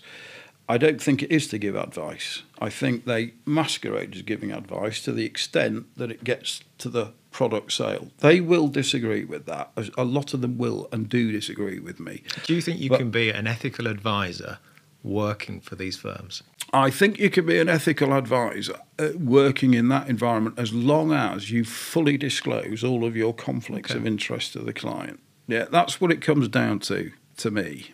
But the problem, again, I think with St James's Place is that its business model is deliberately designed to almost trap people into. So somebody will join the academy. Somebody coming into financial advice for the first time does not have the level of understanding of this two sides of the fence. You know, you only develop that understanding once you've been in this business for a period of years. Yeah. Exactly. Yeah. So a new entrant will come in, and obviously I've been there and done this. I've transitioned from a first career to a second one. I actually believe that financial advice is better as a second career. I think it's better if people come into it with some personal experience. Bit of wool on their back, as we say. Exactly. Yeah. You know, we've invested, we've built up a pension, we've taken on some debt, we're paying a mortgage. That really is helpful, bit of personal experience. But the difficulty is transitioning, and particularly, I mean, I did it as a sole breadwinner almost. You know, my wife was working at the time I did it, but I was earning more money, and I dropped from a chartered accountant's salary to a commission-only sales rep sort of thing. But when I first went to see Allied Dunbar, it was very clear. I was sort of, oh yeah, don't worry about that. We'll give you that money. I said, what, you'll give me that money? Well, it transpired, no, we'll lend you that money. You know, I was obviously very sceptical. You know, I believe that this offer of financial subsidy is effectively in order to sort of, well, I think the way that it's explained to some of the people transitioning is this will help you with your financial transition. But my personal view is it's a bit more sinister than that. I think it's because we want you to end up running a debt up to us. Because that way, but then your only means of repaying a debt that you built up during your training period in the academy is to sell St James's Place product. Now, what I also understand, and again, please correct me if I'm wrong, St James's Place, is that a new entrant is then probably going to be placed in a St James's Place franchise somewhere. And I call them franchises because I believe that is what the legal structure is. I don't think this is a partnership in the true sense, not in terms of the partnership that I've been a member of. But the basic aim then is that the new advisor goes into the partnership with a debt, and as I understand it, their only way of repaying that debt is the share that they get on the initial fee on St James's Place products and recommendations, because as I understand it, the ongoing advisor fee, as they call it, goes wholly to the practice that they're now working within for the first 5 years. This person over here then has a massive conflict of interest in that their only way is to go out there and sell these products and investments and earn a share of this initial fee.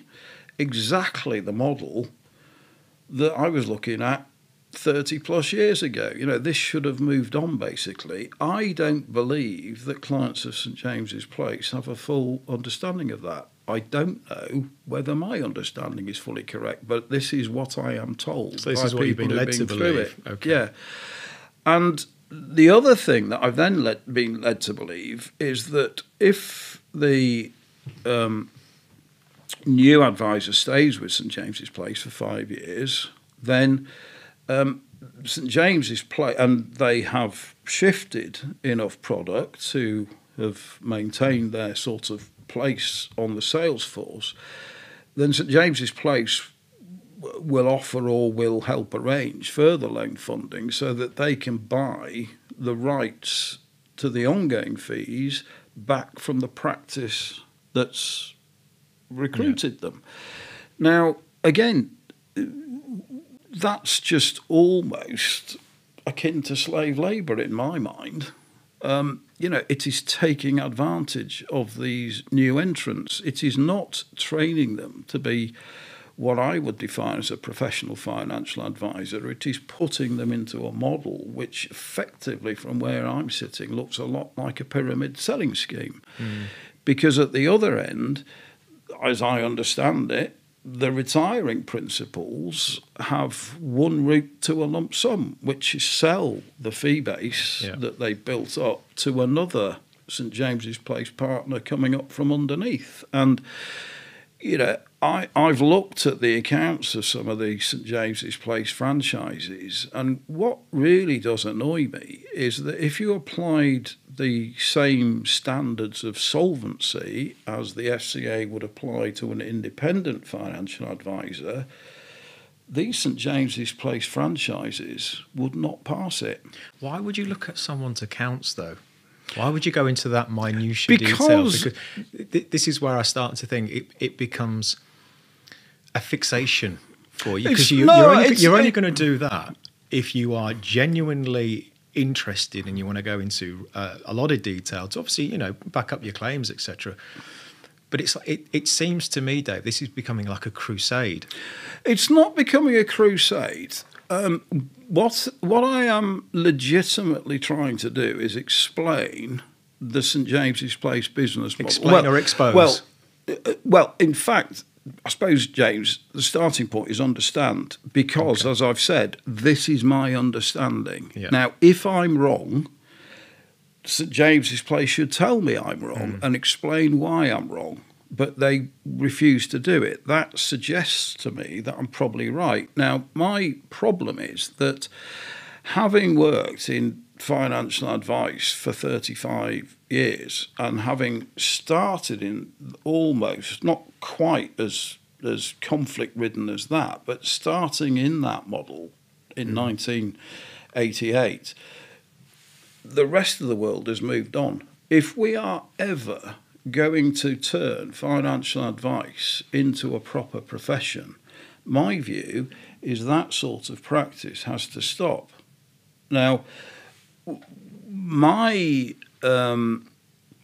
real sort of road to Damascus moment on my journey was as I met a guy called David Norton just after I'd set up my first firm in 1998.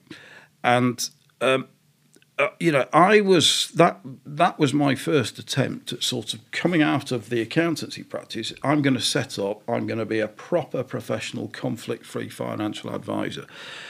I knew David Norton by name. I'd never actually met him, but then I realised, almost by accident, I'd set up 3 miles down the road from Norton Partners, and he was an ex-chartered accountant, and he showed an interest in me and my new firm. He sort of said, "Oh, see, you're a chartered accountant, Dave, come in and have a chat. Let's see how you're getting on. Can I be of help? He was massively helpful to me in setting that firm up over the first 18 months. And he was the guy who convinced me that financial advice should be given in the same way accountancy advice and tax advice and legal advice was, free of conflict. Okay. Now, and whenever I tried to sort of thank him, he said to me, the best way to thank me, Dave, is you find your way in this profession and then ultimately keep banging the drum for the profession. And let's carry on differentiating it from this historic sort of product investment sales mechanism. Now, that ultimately is my aim. I don't want to see the demise of St James's Place. That might sound a little bit bizarre, but what I would like to see is St James's Place change its business model. St James's Place actually has the potential to be the country's biggest financial advisor. Some people claim it is. I don't think it is. I don't think it is a financial advisor. Is this why you refer to them as sales reps? Yes. You see, this is where I struggle to square this circle, and I'll be honest, because firstly, sales, I don't like name calling. I come from a recruitment background, and we've been called cowboys, charlatans, and necessary evil, my particular favourite one. But I know my industry is full of cowboys, but there are some very genuine people who care about the clients and the candidates. But yes, there is some conflict because there's a vested interest in a fee. And I think when you call them sales reps, I have met a number of St James's Place advisors over a number of years. I do no business with them. I've got no dog in this fight at all. I feel like I need to be the BBC and have a bit of balance, probably a little bit less bias than the BBC, where we'll get political. Yeah. But I just think the name calling, I think, is an issue for me. But also, I've met these advisors and I know that they genuinely care about their clients. And I know what you're saying about the model, and I get that. But I also meet these people and I think, do you know what? However it's wrapped up, and maybe I don't understand the mechanics, I know that they genuinely care about for their clients. And that's the bit I can't square off. But my comeback on that would be, if you do legitimately want to prioritise your client's best interest, why are you acting as agent of an insurance company or an investment manager? Because you are necessarily limiting the advice you can give to whatever advice that principal will allow you to give. They are providing your license to operate, your kind of template advice, your recommendations, your process, They are the ones who are in control of the advice you give and, to a large extent, the charges that your clients pay. Now, I can't square that with wanting to act in the client's best interest. Let's just take an example, and I'm not going to go into St James's Place investment performance. Many people do. I wouldn't focus on that, but let's just say, hypothetically, if St James's Place investment performance, in a kind of loose generic sense, fell right off a cliff, the St James's Place advisor, sales rep, whatever you want to call them, it's a title. They cannot move their client out of there. Now, what I also suspect with very many of them is that they can't physically do it anyway because of the debts that they run up in order to buy these SJP client banks. Now, how do you square operating under that sort of conflict of interest with wanting to act in your client's best interest? My point there would be, if you are really sincere about that, why do you not come out and set up on your own? And people will sort of come up with all sorts of excuses why they don't do that. It's too difficult. capital adequacy, all that kind of stuff. Well, my view is, first and foremost, if you do prioritise your client's best interests, you need to free yourself up so that you can work in the way that you believe. I can't accept that tying yourself to any particular product manufacturer and investment manager can be reconciled with wanting to act in a client's best interest, particularly not when you're working on a fee structure like that with all of the underlying conflicts of interest. What do your colleagues say, or your ex-colleagues? Has anyone said to you, Dave, you've gone too far? Certainly people, and you know, am I on a bit of a mission? Well, what I'm doing really, the underlying purpose of me making these comments is I want to raise awareness amongst the consumer that financial advice is provided on two sides of a fence. What I want to see is the demise of that side of the fence. That doesn't mean the demise of St James's Place and the other similar organisations. What I would like to see is them moving over to this side of the fence. That's legitimately what I would like to see. But I would like to raise awareness amongst consumers that this really is two sides of a fence. But are you doing that when you're posting against against St James's Place? If you look at it a different way, could you be a voice for the profession and do things differently? Well, I'm thinking about whether you're actually winning hearts and minds, whether you are getting people to say, actually, this is interesting. Because, again, I'm no advocate of St James's Place, but what I hear is there is change going on. There is change. Shareholders are driving change. The FCCA is certainly driving change. So it is possible that they may start to move closer to that. So, but I think when you keep posting about this, it's whether you are winning those hearts and minds and changing people's opinions, or whether you're just creating that polarisation. Well, I might be creating that polarisation, but one of the things I am pretty sure about, James, is that I am having an effect on new entrants coming in to financial advice, because a lot of them contact me to say, you've really made me think about this. I know an awful lot more people, and I try and help people as best as I can find a starting role on what I would call the professional side of the fence. Certainly, I know that I've got a lot of them thinking, and this comes back to my conversation with David Norton. What I sort of promised David Norton was I would carry on explaining the differences between these two different sides of the fence, and I would promote that side. Now, maybe what I am doing is promoting that side by knocking that side, but I still like to think I'm promoting the difference. And crucially, I do think, and I'm getting quite a lot of feedback from potential new entrants who are understanding that.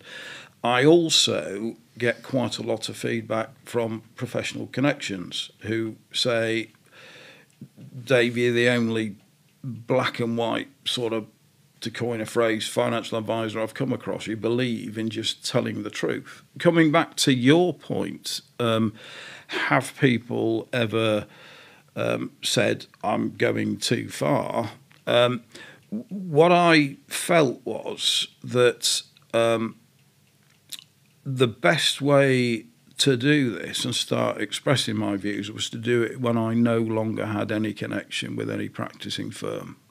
I don't want to implicate anybody else with these are my views, my views, my honestly held views based on my honestly held understanding. And I keep coming back to, if I'm wrong, St James's Place, explain why I'm wrong.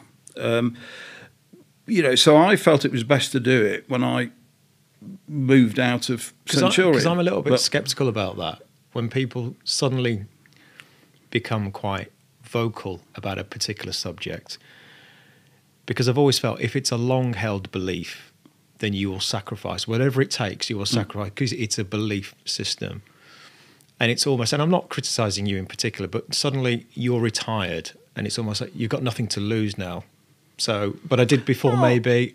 but now I'm going to start throwing these stones. And I'm always like, well, how much of a principle was it before if you weren't as vocal? Oh, it's always been a principle, but you see, but the difficulty is what I want to do is now my bit to promote the professional side of the fence, and I have retired early, so I've got a bit of time to do that. I probably spend a good 15 hours a week talking to people who are either trying to find their way into the profession or to younger, newer advisors who ask for my view on their career development or whatever. And I also do some work with other financial advice firms, particularly on the sort of business planning side of things and all that kind of stuff. So what I'm doing here, James, I believe, is giving back. Yeah, that's fair. Now, if I had become vocal about St James's Place and restricted models whilst I was practicing on the professional side of the fence, people would have said to me quite rightly, you're just promoting your side of the fence. You're doing that because that's where you've got a financial interest in doing it. What I'm saying to people now is, look, I've got no axe to grind. I've retired. I have no interest in a financial planning business anymore, but having worked within this sector for sort of 35 years or whatever it was, what I now want to do is explain some of the conflicts of interest that exist within this business, because I believe it's really important consumers know that. And I also believe it's really important that new entrants coming in think that. And what I've also had some quite good feedback on is existing practitioners who have thought, Dave, you've actually struck a chord there. I could become a little bit more professional. I'm not out, well, I suppose maybe I am out to change the world, James. I'm very realistic. I'm one bloke. But what I would actually say is over the last few months, I have had a lot more positive feedback than negative feedback from either the other professions or from new entrants coming in, or from business owners on that side of the fence. So will I carry on doing it? Well, no, I won't forever. I mean, you see, the thing is that I'm in a bit of a period of limbo here. I've retired. I'm doing my bit. So we need to keep you busy then. Well, what will happen in probably about another 12 months' time is my wife will retire as well. Yeah. At that point, I am going to go and get myself another motorhome and probably say goodbye to LinkedIn. But so I have got a window of opportunity. I'm not going to do this for the rest of my life. No late night, Friday night little keyboards and... No. But what does get my goat, as I say, is when people who are on this side of the fence will not... sort of agree that their role predominantly is as a product and investment salesperson. They might have all the qualifications in the world. To me, it's irrelevant. I actually don't think that qualifications really make all the difference, and I would say that actually some people on this side of the fence are bigging up the qualifications to make, to sort of improve the chances of shifting product. But that's exactly the point. To me, if you want to be a professional financial advisor, you have to do it on this side of the fence where you are free to act only for your client and to do it without conflict of interest. Yeah. If you're on that side, you are, first and foremost, your role is to shift your principals, products and investments. So that, I suppose, is the bottom line. Yeah, that's why I'm doing it, because what does annoy me is that if we don't challenge this side of the fence, the danger is these are the ones with the big academies, people coming through. my ultimate concern is, for the when I go back to 1988, the market was dominated by 10 to 12 very large product manufacturers, investment managers, and sales forces. If we don't allow this, or if we allow this to go unchecked, the logical end result is we will end up back, or the financial advice sector will end up back where it was. There is an emerging profession on this side. It is getting stronger all the time, and I am much encouraged by some of the feedback I get from people who are building on this side of the fence. But, we need to move on, and the regulator needs to catch up. And the regulator, for a start, needs to sort out its definition of independence, because I frankly think it's misleading. Well, if you think it's misleading, then there's no hope for consumers out there. No, there isn't. I think when I look at it, I think I'm screwed. I have no idea. And people say worse than grumpy. And maybe I've got grumpy. I've got a few things, Dave. If you want me to quote, people, I've heard it all before. People call me Mr. Angry and all sorts of stuff. I'm not really. Do you angry. want to know what they say? Because they contacted me privately. Yeah, and do you know what? Yeah. I've got. I mean, there's a few things in there. And are you going to tell me the context? I'll try and give you the context. Yeah, I think. I obviously put the post out and said, look, there's obviously a concern about debating in public. Okay, and let's assume we understand that in terms of the issues of working for a corporate. I get that. When people contact me privately, they actually say that they can see the point that you raise. So it's not all aggressive and all negative and angry. I think there's a feeling that it's just constant.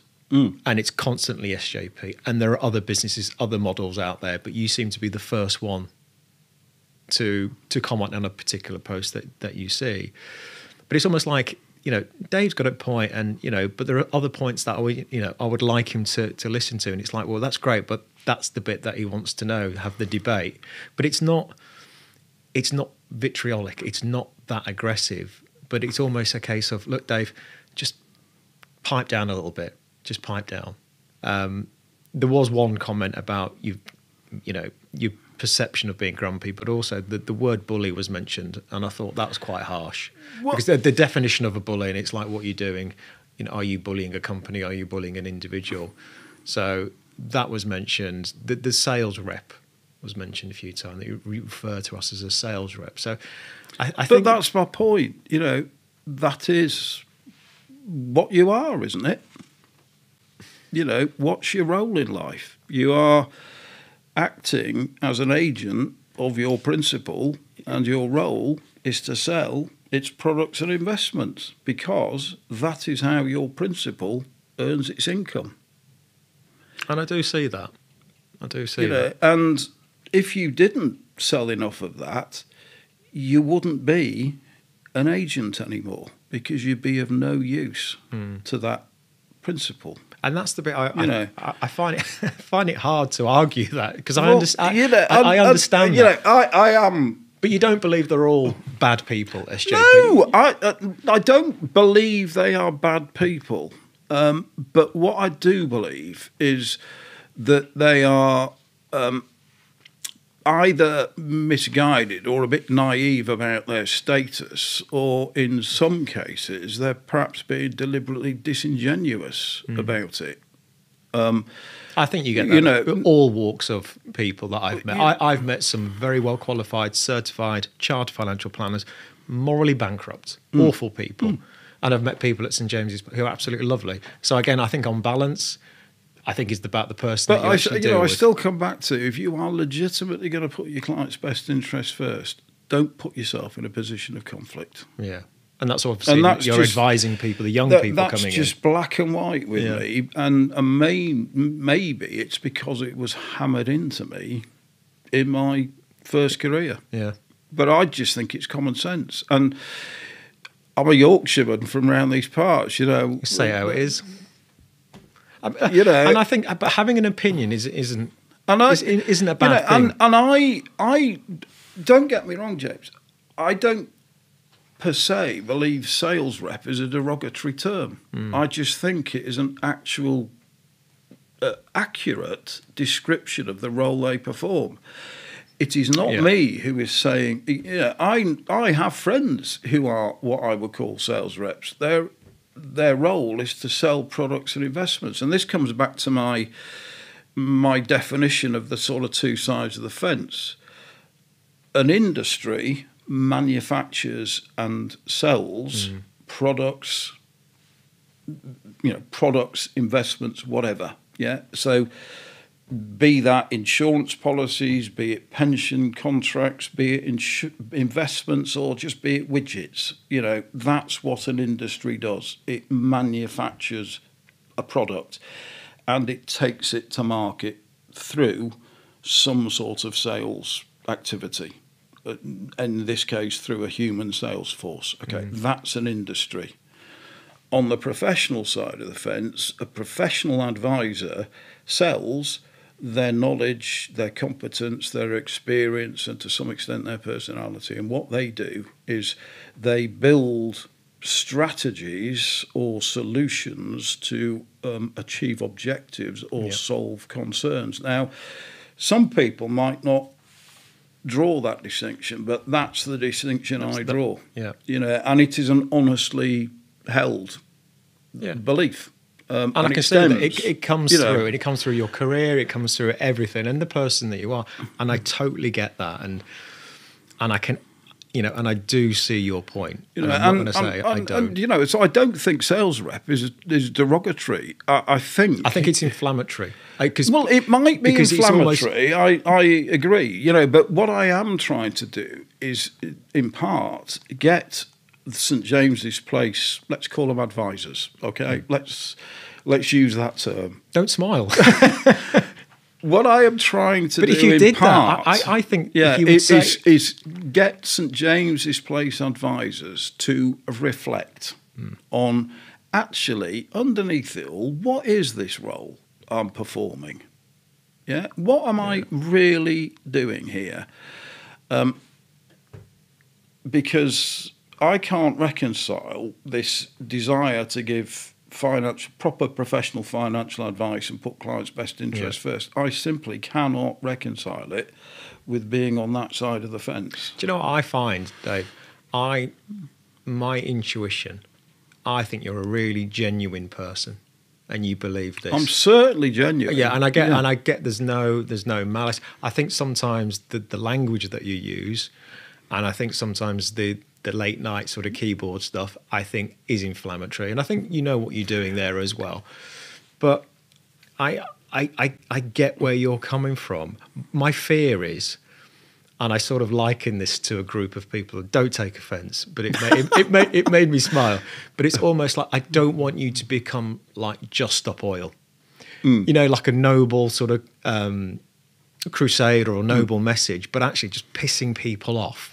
Because that's when you start to lose the debate. Because you start annoying, and that's what I don't want to happen. But I'm not. You're not just my main objective is really not to antagonise St James's Place people. What's the point? I'm not out to antagonise, but if I don't draw that distinction between advisor and sales rep, that then is me falling into line with muddying the waters, particularly as far as consumers go and particularly as far as new entrants go. If I was to call them advisors, then what's the difference between them and the people on this side of the fence? Okay, and the other term I use is franchise, and I know that gets people's backs up, but it is a franchise agreement, is it not? Yeah. Like running a Domino's pizza shop or a McDonald's franchise. All I'm doing here is stating facts. I am not trying to be derogatory. And what I take from this is that it's the people who are being described as sales reps who believe it's derogatory. Well, if you think it's derogatory, is that, again, not an incentive for you to change your ways and move across? Because I don't think it's derogatory. I just think it's different. Yeah, it's a fair point. I think it hits a nerve. Oh, I'm sure it hits a nerve. I know it hits a nerve. But as I say, James, I am what I've tried to do is debate this, but and sometimes people will start a debate, but it's also very difficult, isn't it, to do it in words? It's far better to do it in a format like this, because if there's one piece of advice I would give we've all sent emails we regret sending, haven't we? Oh, I believe me, I've sent many. Lucky I've still got a job. I just think probably the final point on that is I think it's very hard to have a debate on LinkedIn because you can never get the tone right, you can never get the messaging right, and this is why having a long form conversation is you're able to debate it, and hopefully maybe there is somebody at St James's Place or another model like it that would like to have a conversation, because that's how we learn. And there might be other things that I'm not technically able to challenge you because I don't know enough, but okay, let's bring in the people that can do that. Yeah, and again, let's do it. I'm only going on my understanding. Yeah. If I'm wrong, if St James's Place can convince me it's not as conflict-ridden as I think it is, then I will be the first to admit I'm wrong. Well, it's an open invitation. There's an open invitation. This is it, yeah. So it's the open invitation. I think that's the way to go. Again, I'm not out to denigrate. I am out to differentiate, because I think that's what's needed, both for consumers and for people coming into this sector. I think, and don't worry, it's limited time only, because as soon as my wife retires. Well, 12 months, you're not on LinkedIn anymore anyway. So if I just hunker down for 12 months. Well, you better have a word with my wife. I'm not entirely sure of the time frame. I'm surprised you even told you were here. You shouldn't find out too much. I think we've got to draw this to a close anyway. Well, it's been fun, James. I've really enjoyed it. I think I'd like to do another one. Because we've not even touched on the advice profession. Excuse to come up to Yorkshire for some decent beer then. Yeah, absolutely, yeah. Going to pay expenses this time. Yeah. It's a Yorkshire business, As I said, I'm thrifty. Yeah. I think it'd be great to have another conversation, because we've not even touched on the advice profession, what young people should be doing, because there is so and many I am passionate issues. about that, as you can tell. So. But I think we've done part one. All right. I think we've done the early years, we've done the SJP, there's an open debate there, but I do think there's a second part in terms of this. My view is this, we call it a profession, but we've really got to start moving things up. You can't call it a profession if you're taking on people self-employed and saying, off you go, absolutely see right. how you go, crack on. That's Yeah. not a profession. Yeah. So let's Yeah. not have some pretense, but let's get some conversations. And I know you've probably got a few things up your sleeve anyway to do that. So if it's okay with you, why don't we have a part two? And then we'll see how we let's get go on. for it. Should we do that? Give me something to do, James. Keep me off LinkedIn for the day. Get off that keyboard, you warrior. Dave, do you know what? Absolutely brilliant today. Really enjoyed it. I've learned a lot more about you. We've had a good debate about SJP. So thank you for your time. Which is what people wanted, I think. They'll be clicking on this. We'll get some likes. It's been brilliant. Thank you for your time, Dave. Thanks, James. Pleasure. Cheers.